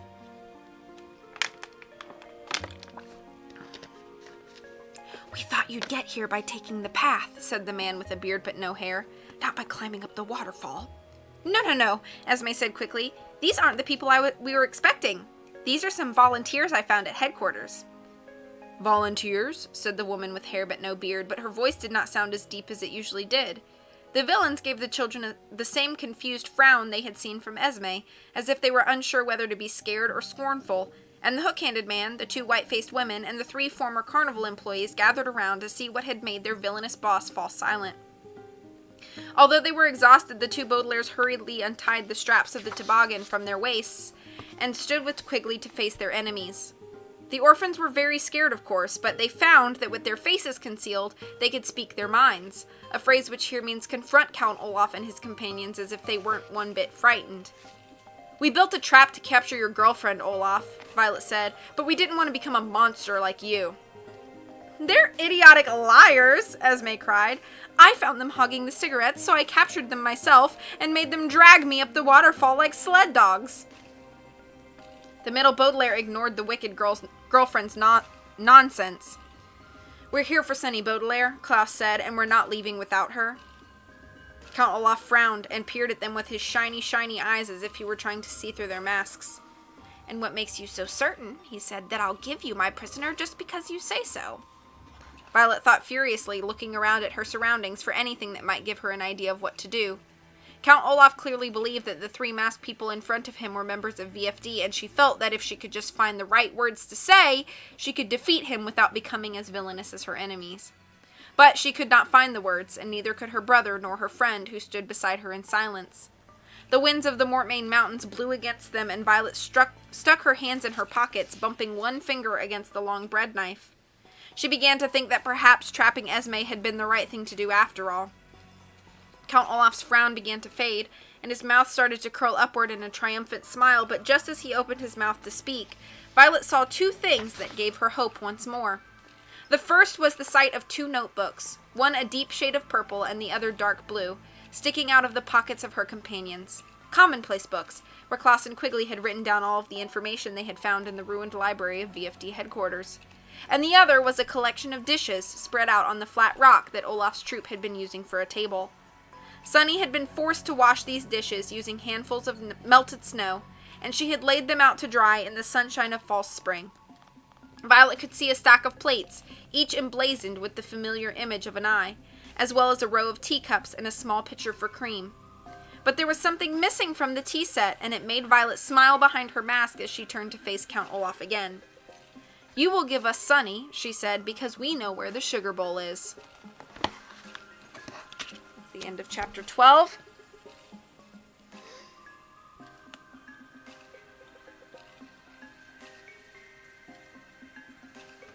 My nose is so itchy.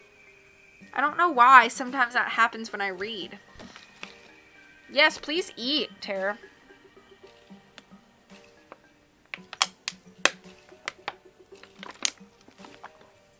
Washed his face? Sunny doesn't understand fashion. Sunny needs to get with fashion.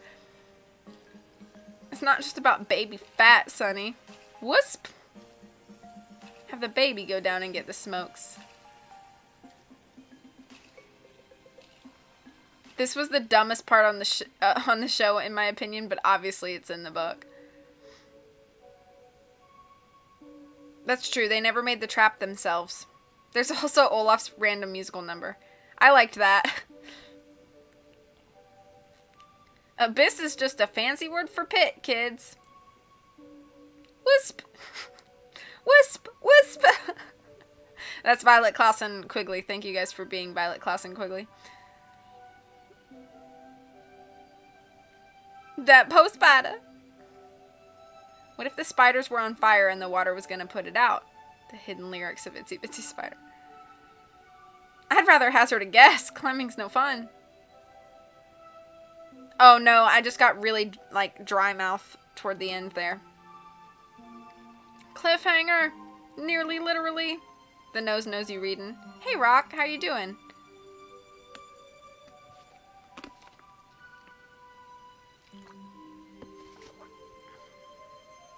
We have one more chapter, boys and girls. And then we only have 3 books left in the whole series.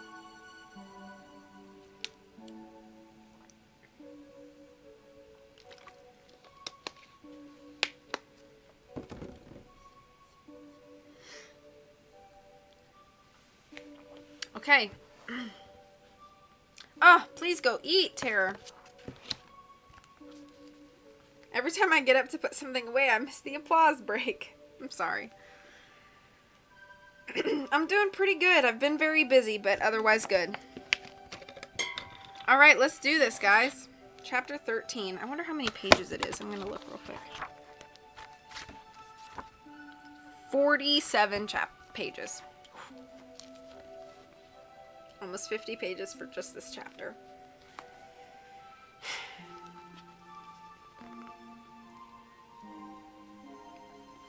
Okay. Chapter 13. Count Olaf gasped and raised his one eyebrow very high as he gazed at the 2 Baudelaires and their companion, his eyes shinier than they had ever seen them. "Where is it?" he said in a terrible wheezing whisper. "Give it to me!"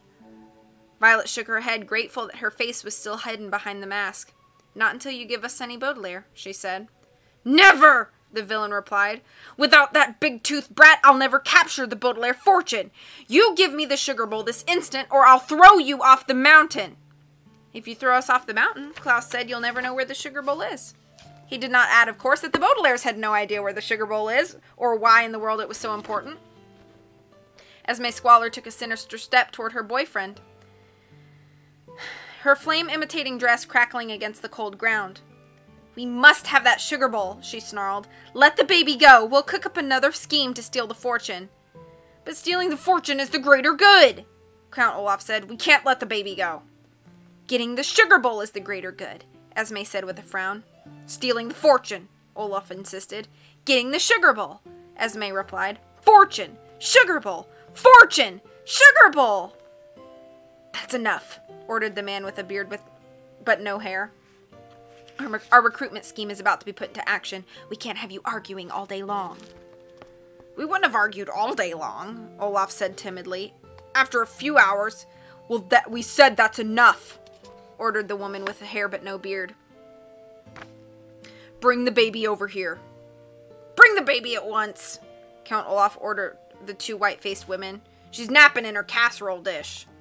The two white-faced women sighed but hurried over to the casserole dish and lifted it together, as if they were cooks removing something from the oven instead of villainous employees bringing over a prisoner, while the two sinister visitors reached down to the necks of their shirts and retrieved something that was hanging around their necks. Violet and Klaus were surprised to see two shiny silver whistles, like the one Count Olaf had used as part of his disguise at Prufrock Preparatory School when he was pretending to be a coach. Watch this, volunteers, said the sinister man in his hoarse voice, and the two mysterious villains blew their whistles. Instantly, the children heard an enormous rustling sound over their heads as if the Mortmain Mountain winds were as frightened as the youngsters, and it suddenly grew very dim, as if the morning sun had also put on a mask. But when they looked up, Violet, Klaus, and Quigley saw that the reason for the noisy sky and the fading light was perhaps more strange than frightened winds and a masked sun. The sky above Mount Fraught was swarming with eagles. There were hundreds and hundreds of them, flying in silent circles high above two sinister villains. They must have been nesting nearby to have arrived so quickly, and they must have been very thoroughly trained to be so eerily silent. Some of them looked very old enough to have been put in the skies when the Baudelaire parents were children themselves. Some of them looked quite young, as if they had only recently emerged from the egg and were already obeying the shrill sound of a whistle. But all of them looked exhausted, as if they would rather be anywhere else but the summit of the Mortmain Mountains, doing absolutely anything rather than following the orders of such wretched people. Look at these creatures, cried the woman with hair but no beard. When the schism occurred, you may have won the carrier crows, volunteers, and you may have won the trained reptiles. Not anymore, Count Olaf said. All the reptiles except one. Don't interrupt, the sinister woman interrupted. You may have the carrier crows, but we have the two most powerful mammals in the world to do our bidding. The lions and the eagles. Eagles aren't mammals, Klaus cried out in frustration. They're birds. They're slaves, said the man with a beard but no hair, and the two villains reached into the pockets of their suits and drew out two long, wicked-looking whips. Violet and Klaus could see at once that they were similar to the whip Olaf had used when bossing around the lions at Caligari Carnival. With matching sinister sneers, the two mysterious villains cracked their whips in the air, and four eagles swooped down from the sky, landing on the strange thick pads that the villains had on their shoulders. These beasts will do anything we tell them to do, the woman said, and today they're going to help us with our greatest triumph. She uncurled the whip and gestured to the ground around her, and the children noticed for the first time an enormous net on the ground, spread out over almost the entire peak and just stopping at their fork-assisted climbing shoes. On my signal, these eagles will lift this net from the ground and carry it into the sky, capturing a group of young people who think they're here to celebrate false spring. The Snow Scouts, Violet said in astonishment. We'll capture every one of those uniformed brats, the villainous man bragged, and each one of them will be offered the exciting opportunity to join us. They'll never join you, Klaus said. Of course they will, said the sinister woman in her deep, deep voice. They'll either be recruited or they'll be our prisoners. But one thing is for certain, we'll burn down every single one of their parents' homes. The two Baudelaires shuddered, and even Count Olaf looked a bit uneasy. Of course, he said quickly. The main reason we're doing all of this is to get our hands on their fortunes. Of course, Esme said with a nervous snicker. We'll have the Spats fortune, the Kornbleth fortune, the Winnipeg fortune, and many others. I'll be able to afford the penthouse apartment of every single building that's not on fire. Once you tell us where the sugar bowl is, said the man with the beard but no hair, you can leave, volunteers, and take your baby friend with you. But wouldn't you rather join us? No, thank you, Quigley said. We're not interested. It doesn't matter if you're interested or not, said the woman with hair but no beard. Look around you. You're hopelessly outnumbered. Wherever we go, we find new comrades who are eager to assist us in our work. We have comrades too, Violet said bravely. As soon as we rescue Sunny, we're going to meet up with the other volunteers at the last safe place and tell them about your terrible scheme. It's too late for that, volunteers, said Count Olaf in triumph. Here come my new recruits. With a horrible laugh, the villain pointed in the direction of the rocky path, and the elder Baudelaires could see past the covered casserole dish that still held by the white-faced women, the arrival of the uniformed snow scouts, walking in 2 neat lines, more like eggs in a carton than young people on a hike. Apparently, the scouts had realized that the snow gnats were absent from this part of the Mortmain Mountains and had removed their masks, so Violet and Klaus could instantly spot Carmelita Spatz standing at the front of one of the lines with a tiara on her head. Tiara is a word which here means small crown given to a nasty little girl for no good reason, and a large smirk on her face. Beside her, at the head of the other line, stood Bruce, holding the spring pole in one hand and a big cigar in the other. There was something about his face that Violet and Klaus found familiar, but they were too concerned about the villainous recruitment plan to give it much thought. "What are all you cake sniffers doing here?" demanded Carmelita in an obnoxious voice the 2 siblings found equally familiar. "I'm the Fall Spring Queen, and I order you to go away." Now, Carmelita," Bruce said. "I'm sure these people are here to help celebrate your special day. Let's try to be accommodating. In fact, we should try to be accommodating, basic, calm, darling." The scouts had begun to say the ridiculous pledge along with Bruce, but the 2 Baudelaires knew they could not wait for the entire alphabetical list to be recited. "Bruce," Violet interrupted quickly, "these people are not here to help you celebrate False Spring. They're here to kidnap all of the Snow Scouts." "What?" Bruce asked with a smile, as if the eldest Baudelaire might have been joking. "It's a trap," Klaus said. "Please turn around and lead the scouts away from here." "Pay no attention to these 3 masked idiots," Count Olaf said quickly. "The mountain air has gone to their heads. Just take a few steps closer and we'll all join in a special celebration." "We're happy to accommodate," Bruce said. "After all, we're accommodating, basic." "No!" Violet cried. "Don't you see the net on the ground? Don't you see the eagles in the sky?"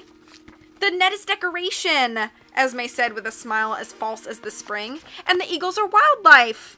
"Please listen to us," Klaus said. "You're in terrible danger." Carmelita glared at the 2 Baudelaires and adjusted her tiara. "Why should I listen to cake-sniffing strangers like you?" she asked. "You're so stupid that you've still got your masks on, even though there aren't any snow gnats around here."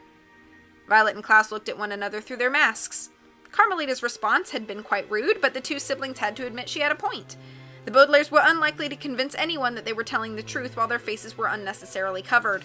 They did not want to sacrifice their disguises and reveal their true identities to Count Olaf and his troop, but they couldn't risk the kidnapping of all the Snow Scouts, even to save their sister. The 2 Baudelaires nodded at one another and then turned to see that Quigley was nodding too, and the 3 children reached up and took off their masks for the greater good. Count Olaf's mouth dropped open in surprise. "You're dead," he said to the eldest Baudelaire, saying something he knew full well was ridiculous. "You perished in the caravan along with Klaus." Esme stared at Klaus, looking just as astonished as her boyfriend. "You're dead too," she cried. "You fell off a mountain." "And you're one of those twins," Olaf said to Quigley. "You died a long time ago." "I'm not a twin," Quigley said, "and I'm not dead." "And," Count Olaf said with a sneer, "you're not a volunteer. None of you are members of VFD, you're just a bunch of orphan brats." "In that case," said the woman with hair but no beard in her deep, deep voice, "there's no reason to worry about that stupid baby any longer." "That's true," Olaf said and turned to the white-faced woman. "Throw the baby off the mountain," he ordered.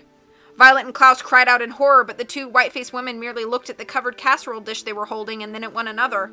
Then slowly they looked at Count Olaf, but neither of them moved an inch. "Didn't you hear me?" Olaf said. "Throw the baby off the mountain." "No," said one of the white-faced women, and the 2 Baudelaires turned to them in relief. "No?" asked Esme Squalor in an astonished voice. "What do you mean, no?" "We mean no," said the white-faced woman, and her companion nodded. Together they put the covered casserole dish down on the ground in front of them. Violet and Klaus were surprised to see that the dish did not move and assumed that their sister must have been too scared to come out.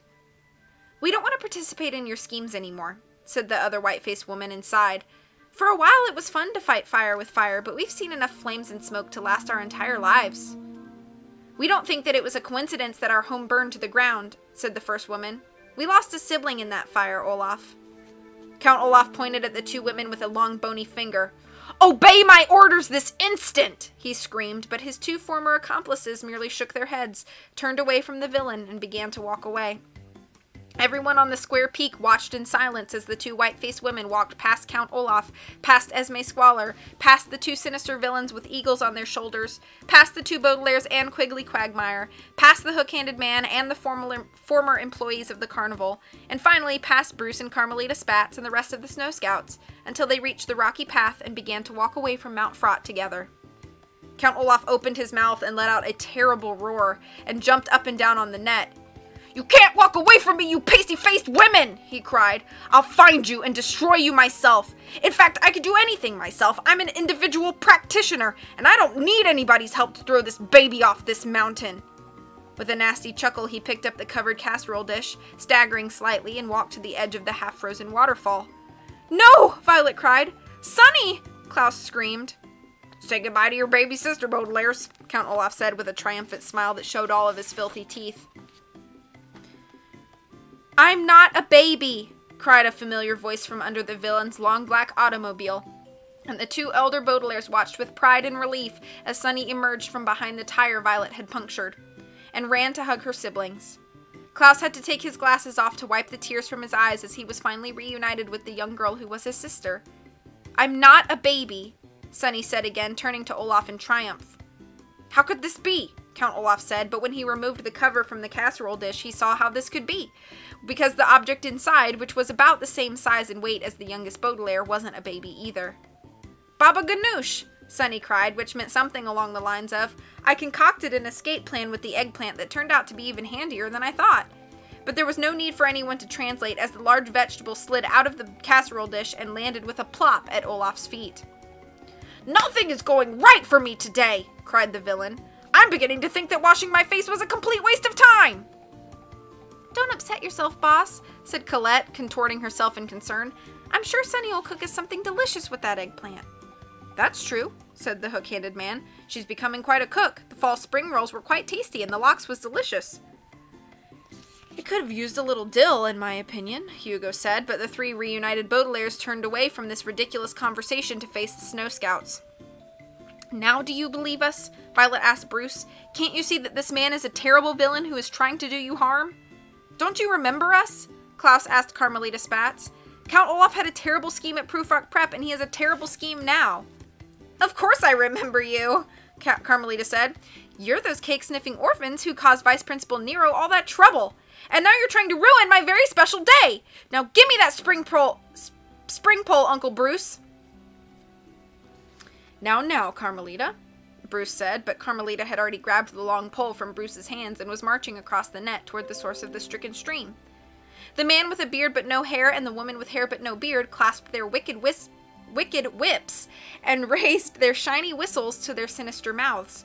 But the Baudelaires could see they were waiting to spring their trap until the rest of the scouts stepped forward, so they would be inside the net when the eagles lifted it from the ground. "I crown myself False Spring Queen," Carmelita announced when she reached the very edge of Mount Fraught. With a nasty laugh of triumph, she elbowed the Baudelaires aside and drove the spring pole into the half-frozen top of the waterfall. There was a slow, loud shattering sound, and the Baudelaires looked down the slope and saw that an enormous crack was slowly making its way down the center of the waterfall toward the pool and the two tributaries of the stricken stream. The Baudelaires gasped in horror. Although it was only the ice that was cracking, it looked as if the mountain were beginning to split in half, and that soon an enormous schism would divide the entire world. "What are you looking at?" Carmelita asked scornfully. "Everybody's supposed to be doing a dance in my honor?" "That's right," Count Olaf said. "Why doesn't everybody step forward and do a dance in honor of this darling little girl?" "Sounds good to me," Kevin said, leading his fellow employees to the net. "After all, I have 2 equally strong feet." "And we should try to be accommodating," the hook-handed man said. "Isn't that what you said, Uncle Bruce?" "Absolutely," Bruce agreed with a puff on his cigar. He looked a bit relieved that all the arguing had ceased and that the scouts finally had an opportunity to do the same thing they did every year. "Come on, Snow Scouts, let's recite the Snow Scout alphabet pledge as we dance around the spring pole." The scouts cheered and followed Bruce onto the net. "Snow Scouts," the Snow Scouts said, "are accommodating, basic, calm, darling, emblematic, frisky, grinning, human, innocent, jumping, kept, limited, meek, nap-loving, official, pretty, quarantined, recent, scheduled, tidy, understandable, victorious, wholesome, xylophone, young, and zippered, every morning, every afternoon, every night, and all day long. There's nothing wrong, of course, with having a pledge, and putting into words what you might feel is important in your life as a reminder to yourself as you make your way in this world. If you feel, for instance, that well-read people are less likely to be evil, and a world full of people sitting quietly with good books in their hands is preferable to a world filled with schisms and sirens and other noisy and troublesome things, then every time you enter a library you might say to yourself, "The world is quiet here," as a sort of pledge, proclaiming reading to be the greater good. If you feel that well-read people ought to be lit on fire and their fortunes stolen, then you might adopt the saying, "Fight fire with fire," as your pledge whenever you've ordered one of your comrades around. But whatever words you might choose to describe your own life, there are two basic guidelines for composing a good pledge. One guideline is that the pledge make good sense, so that if your pledge contains the word xylophone, for example, you mean that a percussion instrument played with mallets is very important to you, and not that you simply couldn't think of a good word that begins with the letter X. The other guideline is that the pledge be relatively short, so that if a group of villains is luring you into a trap with a net and a group of exhausted trained eagles, you'll have more time to escape. The Snow Scout alphabet pledge, sadly, did not follow either of these guidelines. As the Snow Scouts promised to be xylophone, the man with a beard but no hair cracked his whip in the air, and the eagles sitting on both villains' shoulders began to flap their wings and, digging their claws into the thick pads, lifted the two sinister people high in the air. And when the pledge neared its end and the Snow Scouts were all taking a big breath to make the snowy sound, the woman with hair but no beard blew her whistle, making a loud shriek the Baudelaires remembered from running laps as part of Olaf's scheme at Prufrock Prep.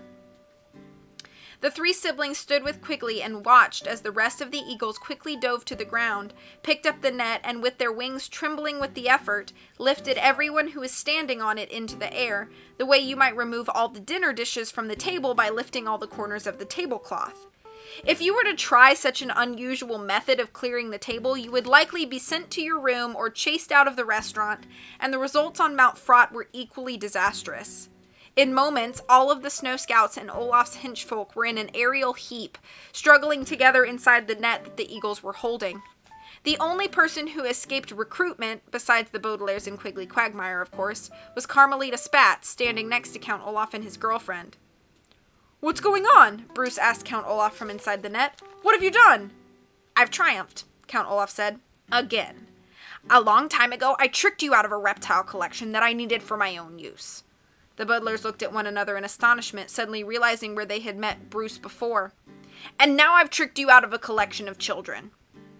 "What's going to happen to us?" asked one of the Snow Scouts fearfully. "I don't care," said another Snow Scout who seemed to be afflicted with Stockholm Syndrome already. "Every year we hike up to Mount Fraught and do the same thing.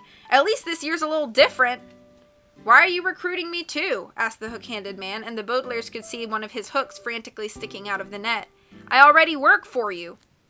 "Don't worry, Hooky," Esme replied mockingly. "It's all for the greater good." "Mush!" cried the man with a beard but no hair, cracking his whip in the air. Squawking in fear, the eagles began to drag the net across the sky away from Mount Fraught.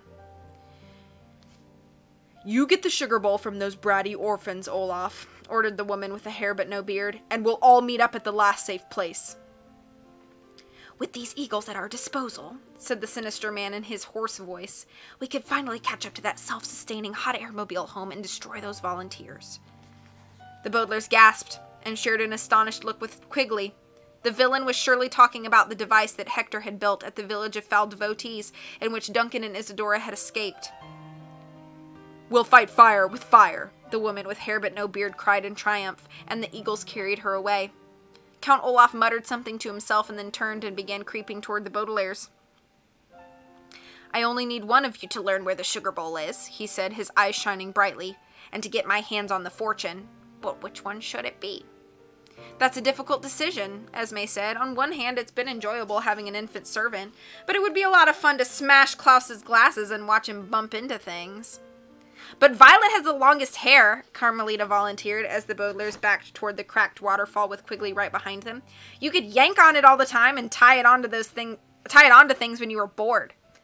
"Those are both excellent ideas," Count Olaf said. I'd forgotten what an adorable little girl you are. Why don't you join us? Join you? Carmelita asked. Look at my stylish dress, Esme said to Carmelita. If you joined us, I'd buy you all sorts of outfits. Carmelita looked thoughtful, gazing first at the children and then at the two villains standing next to her and smiling. The three Baudelaires shared a look of horrified disappointment with Quigley. The siblings remembered how monstrous Carmelita had been at school, but it had never occurred to them that she would be interested in joining up with even more monstrous people. Don't believe them, Carmelita, Quigley said and took his purple notebook out of his pocket. They'll burn your parents' house down. I have the evidence right here in my commonplace book. What are you gonna believe, Carmelita? Count Olaf asked. A silly book or something an adult tells you? Look at us, you adorable little girl, Esme said, her yellow, orange, and red dress crackling on the ground. Do we look like the sort of people who like to burn down houses? Carmelita, Violet cried, don't listen to them. Carmelita, Klaus cried, don't join them. Carmelita, Sunny cried, which meant something like, you're making a monstrous decision. Carmelita, Count Olaf said in a sickeningly sweet voice. Why don't you choose one orphan to live and push the others off the cliff, and we'll all go to a nice hotel together. You'll be like the daughter we never had, Esme said, stroking her tiara. Or something, added Olaf, who looked like he would prefer having another employee rather than having a daughter. Carmelita glanced once more at the Baudelaires and then smiled up at the two villains. Do you really think I'm adorable? She asked. I think you're adorable, beautiful, cute, dainty, eye-pleasing, flawless, gorgeous, harmonious, impeccable, jaw-droppingly adorable, keen, luscious, magnificent, nifty, obviously adorable, photogenic, quite adorable, ravishing, splendid, thin, undeformed, very adorable, well-proportioned, xylophone, yummy and zestfully adorable, Esme pledged, every morning, every afternoon, every night, and all day long. Don't listen to her, Quigley pleaded. A person cannot be xylophone. I don't care, Carmelita said. I'm going to push these cake sniffers off the mountain and start an exciting and fashionable new life. The Baudelaires took another step back, and Quigley followed, giving the children a panicked look. Above them, they could hear the squawking of the eagles as they took the villains' new recruits farther and farther away. Behind them, they could feel the four drafts of the valley below where the headquarters had been destroyed by people the children's parents had devoted their lives to stopping. Violet reached in her pocket for her ribbon, trying to imagine what she could invent that could get them away from such villainous people and journeying toward their fellow volunteers at the last safe place. Her fingers brushed against the bread knife, and she wondered if she should remove the weapon from her pocket and use it to threaten the villains with violence, or whether this too would make her as villainous as the man who was staring at her now. Poor Baudelaires, Count Olaf said mockingly. You might as well give up. You're hopelessly outnumbered. We're not outnumbered at all, Klaus said. There are 4 of us and only 3 of you. I count triple because I'm false spring queen, Carmelita said. So you are outnumbered, cake sniffers. This, of course, was more utter nonsense from the mouth of this cruel girl, but even if it weren't nonsense, it does not always matter if one is outnumbered or not. When Violet and Klaus were hiking toward the Valley of 4 Drafts, for instance, they were outnumbered by the swarm of snow gnats, but they managed to find Quigley Quagmire, climb up the vertical flame diversion to the headquarters, and find the message hidden in the refrigerator. Sunny had been outnumbered by all of the villains on top of Mount Fraught and had still managed to survive the experience, discover the location of the last safe place, and concoct a few recipes that were as easy as they were delicious. And the members of VFD have always been outnumbered because of the number of greedy and wicked people that always seems to be increasing, while more and more libraries go up in smoke. But the volunteers have managed to endure. A word which here means meet in secret, communicate in code, and gather crucial evidence to foil the schemes of their enemies. It does not always matter whether there are more people on your side of the schism than there are on the opposite side, and as the Baudelaires stood with Quigley and took one more step back, they knew what was more important. Rosebud, Sunny cried, which meant, in some situations, the location of a certain object can be much more important than being outnumbered. And it was true. As the villains gasped in astonishment, Violet sat down in the toboggan, grabbing the leather straps.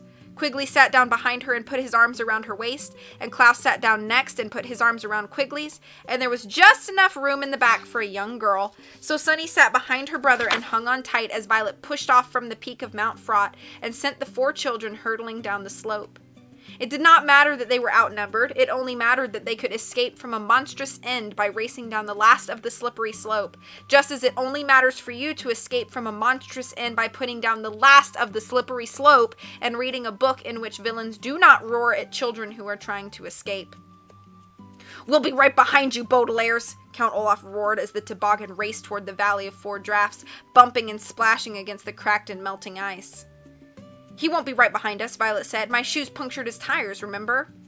Quigley nodded. "And he'll have to take that path," he said. "A car can't go down a waterfall." "We'll have a head start," Violet said. "Maybe we can reach the last safe place before he does." "Over here!" Sunny cried. "Hotel Denouement."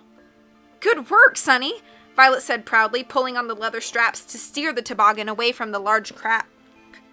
"I knew you'd be a good spy." "Hotel Denouement?" Quigley said. "I think I have that in one of my maps. I'll check my commonplace book when we get to the bottom." "Bruce," Sunny cried. "That's another thing to write down in our commonplace books," Klaus agreed. "That man Bruce was at Dr. Montgomery's house at the end of our stay. He said he was packing up Monty's reptile collection for the Herpetological Society." "Do you really think he's a member of VFD?" Violet asked. "We can't be sure," Quigley said. "We've managed to investigate so many mysteries, and yet there's so much we don't know." He sighed thoughtfully and gazed down at the ruins of headquarters, rushing towards them. "My siblings." But the Baudelaires never got to hear any more about Quigley's siblings, because at that moment the toboggan, despite Violet's efforts with the leather straps, slipped against a melted section of the waterfall and the large sled began to spin. The children screamed and Violet grabbed the straps as hard as she could, only to have them break in her hands. "The steering mechanism is broken!" she yelled. "Dragging Esme Squalor up the slope must have weakened the straps." "Uh-oh," Sunny cried, which meant something along the lines of, "That doesn't sound like good news." "At this velocity," Violet said, using a scientific word for speed, "the toboggan won't stop when we reach the frozen pool. If we don't slow down, we'll fall right into the pit we dug." Klaus was getting dizzy from all the spinning and closed his eyes behind his glasses. "What can we do?" he asked. "Drag your shoes against the ice," Violet cried. "The forks should slow us down." Quickly, the 2 elder Baudelaires stretched out their legs and dragged the forks of their shoes against the last of the ice on the slope. Quigley followed suit, but Sunny, who of course was not wearing fork-assisted climbing shoes, could do nothing but listen to the scraping and splashing of the forks against the thawing ice of the stream as the toboggan slowed ever so slightly. "It's not enough!" Klaus cried. As the toboggan continued to spin, he caught brief glimpses of the pit they had dug, covered with a thin layer of weakened wood, getting closer and closer as the 4 children hurtled toward the bottom of the waterfall. "Bicuspid?" Sunny asked, which meant something like, "Should I drag my teeth against the ice too?" "It's worth a try," Klaus said, but as soon as the youngest Baudelaire leaned down and dragged her teeth along the thawing waterfall, the Baudelaires could see at once that it was not really worth a try at all as the toboggan kept spinning and racing toward the bottom. "That's not enough," Violet said, and focused her inventing mind as hard as she could, remembering how she had stopped the caravan when she and her brother were hurtling away from Count Olaf's automobile.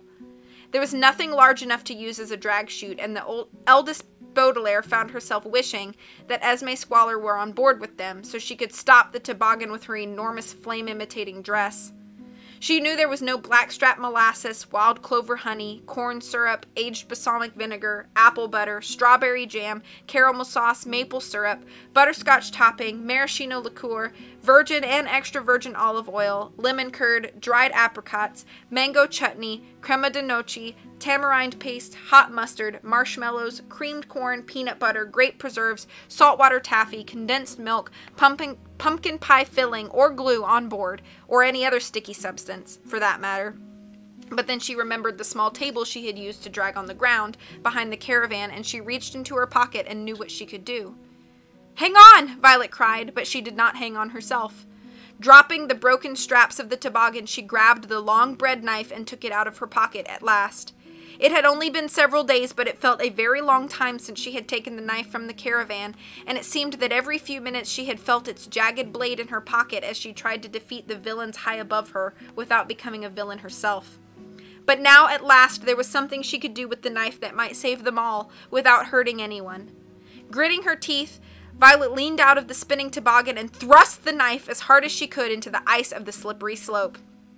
The tip of the blade hit the crack caused by Carmelita's spring pole, and then the entire knife sank into the slope just as the toboggan reached the bottom. There was a sound the likes of which the Baudelaires had never heard, like the combination of an enormous window shattering and the deep booming sound of someone firing a cannon. The knife had widened the crack, and in one tremendous crash, the last of the ice fell to pieces, and all of the forks, sunlight, teeth, and tobogganing finally took their toll on the waterfall. In one enormous whoosh, the waters of the stricken stream came rushing down the slope, and in a moment the Baudelaires were no longer on a frozen pool at the bottom of a strange curve of ice, but simply at the bottom of a rushing waterfall with gallons and gallons of water pouring upon them. The orphans had just enough time to take a deep breath before the toboggan was forced underwater. The three siblings hung on tight, but the eldest Baudelaire felt a pair of hands slip from her waist, and when the wooden toboggan bobbed to the surface again, she called out the name of her lost friend. "Quigley!" she screamed. "Violet!" The Baudelaires heard the triplets' voice as the toboggan began to float down one of the tributaries. Klaus pointed, and through the rush of the waterfall the children could see a glimpse of their friend. He had managed to grab onto a piece of wood from the ruins of the headquarters, something that looked a bit like a banister, such as one might need to walk up a narrow staircase leading to an astronomical observatory. The rush of the water was dragging the wood and Quigley down the opposite tributary of the stricken stream. "Quigley!" Violet screamed again. "Violet!" Quigley shouted over the roar of the water. The siblings could see he had removed his commonplace book from his pocket and was desperately waving it at them. "Wait for me! Wait for me at—" But the Baudelaires heard no more. The stricken stream and its sudden thaw from the arrival of false spring whisked the banister and the toboggan away from one another, down the two separate tributaries. The siblings had one last glimpse of the notebook's dark purple cover before Quigley rushed around one twist in the stream, and the Baudelaires rushed around another, and the triplet was gone from their sight. "Quigley!" Violet called one more time, and tears sprung in her eyes. "He's alive," Klaus said, and held Violet's shoulder to help her balance on the bobbing toboggan. She could not tell if the middle Baudelaire was crying too, or if his face was just wet from the waterfall. "He's alive, and that's the important thing." "Intrepid," Sonny said, which meant something like, "Quigley Quagmire was brave and resourceful enough to survive the fire that destroyed his home, and I'm sure he'll survive this too." Violet could not bear that her friend was rushing away from her so soon after first making his acquaintance. "But we're supposed to wait for him," she said, "and we don't know where." "Maybe he's going to try to reach his siblings before the Eagles do," Klaus said, "but we don't know where they are." "Hotel Denouement?" Sonny guessed. "VFD?" "Klaus," Violet said, "you saw some of Quigley's research. Do you know if these two tributaries ever meet up again?"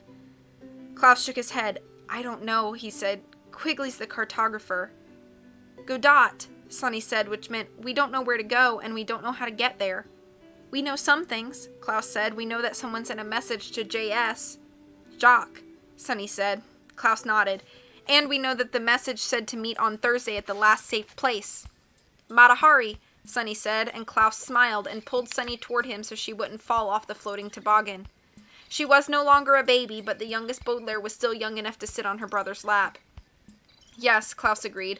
"Thanks to you, we know that the last safe place is the Hotel Denouement." "But we don't know where that is," Violet said. "We don't know where to find these volunteers, or if indeed there are any more surviving members of VFD. We can't even be certain what VFD stands for or if our parents are truly dead. Quigley was right. We've managed to investigate so many mysteries, and yet there's still so much we don't know." Her siblings nodded sadly, and if I had been there at that moment instead of arriving far too late to see the Baudelaires, I would have nodded too.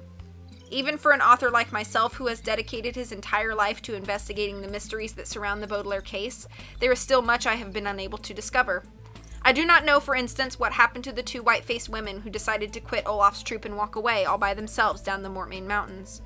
There are some who say that they still paint their faces white and can be seen singing sad songs in some of the gloomiest music halls in the city. There are some who say that they live together in the hinterlands, attempting to grow rhubarb in the dry and barren ground. And there are those who say they did not survive the trip down from Mount Fraught, and that their bones can be found in one of the many caves in the odd square peaks.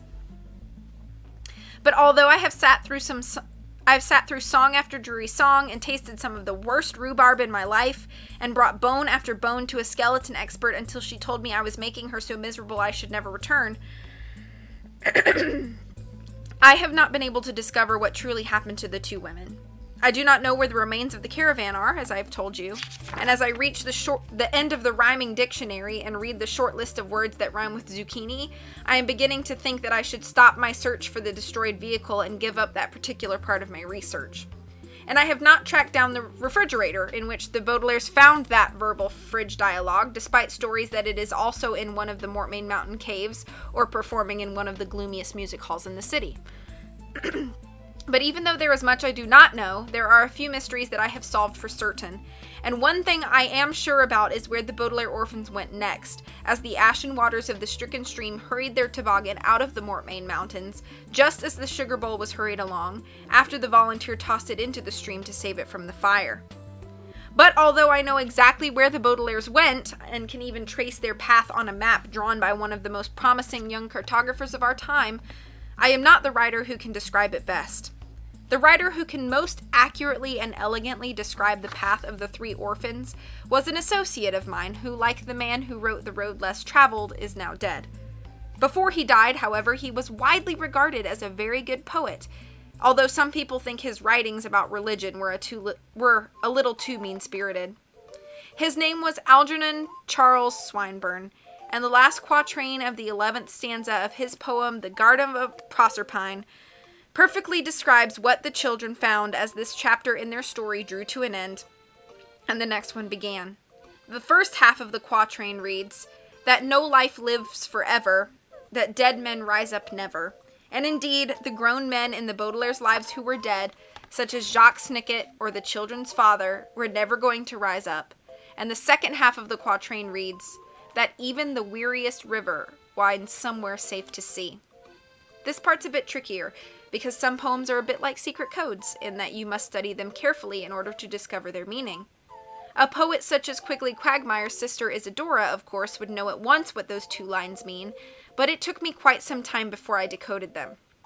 Eventually, however, it became clear that the weariest river refers to the stricken stream, which indeed seemed weary from carrying away all of the ashes from the destruction of VFD headquarters, and that winds somewhere safe to see refers to the last safe place where all the volunteers, including Quigley Quagmire, could gather. As Sunny said, she and her siblings did not know where to go, and they did not know how to get there, but the Baudelaire orphans were winding there anyway, and that is one thing I know for certain.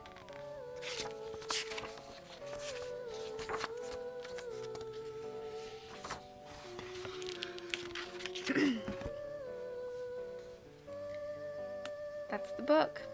Let me catch up.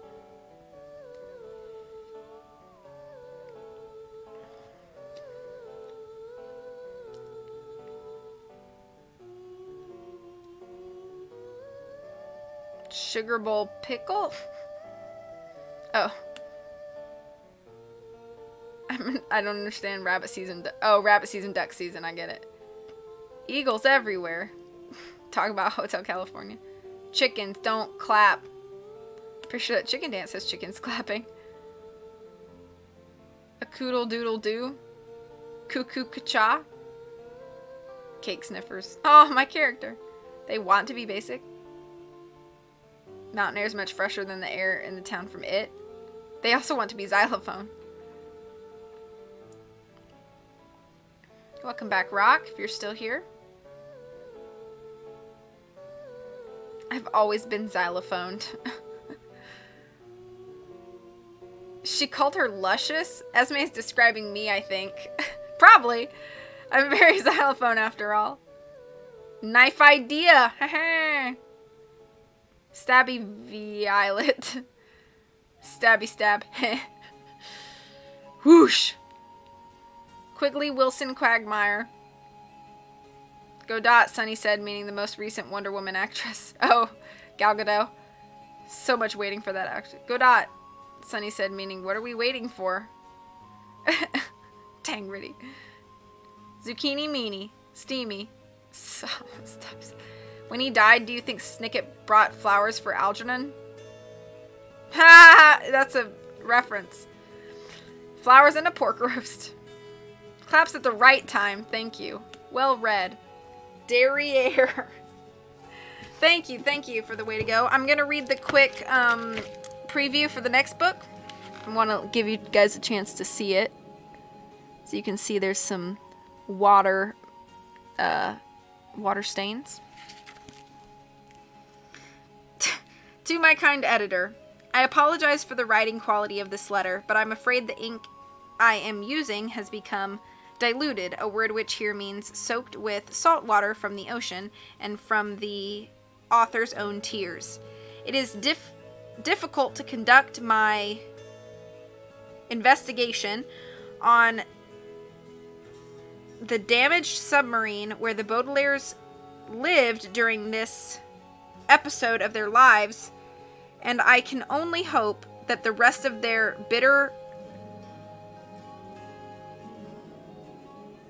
this letter will not wash away. The Grim Growl. And that's it.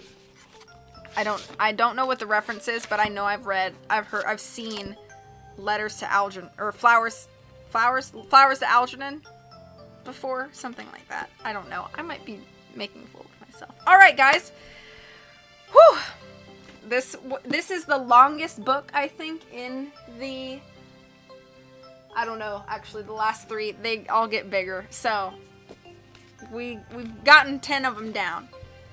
Flowers for Algernon. I don't know what that is, actually. I heard it before, but I don't know what it is. Anyway, I'm waiting for Godot. Go Dot.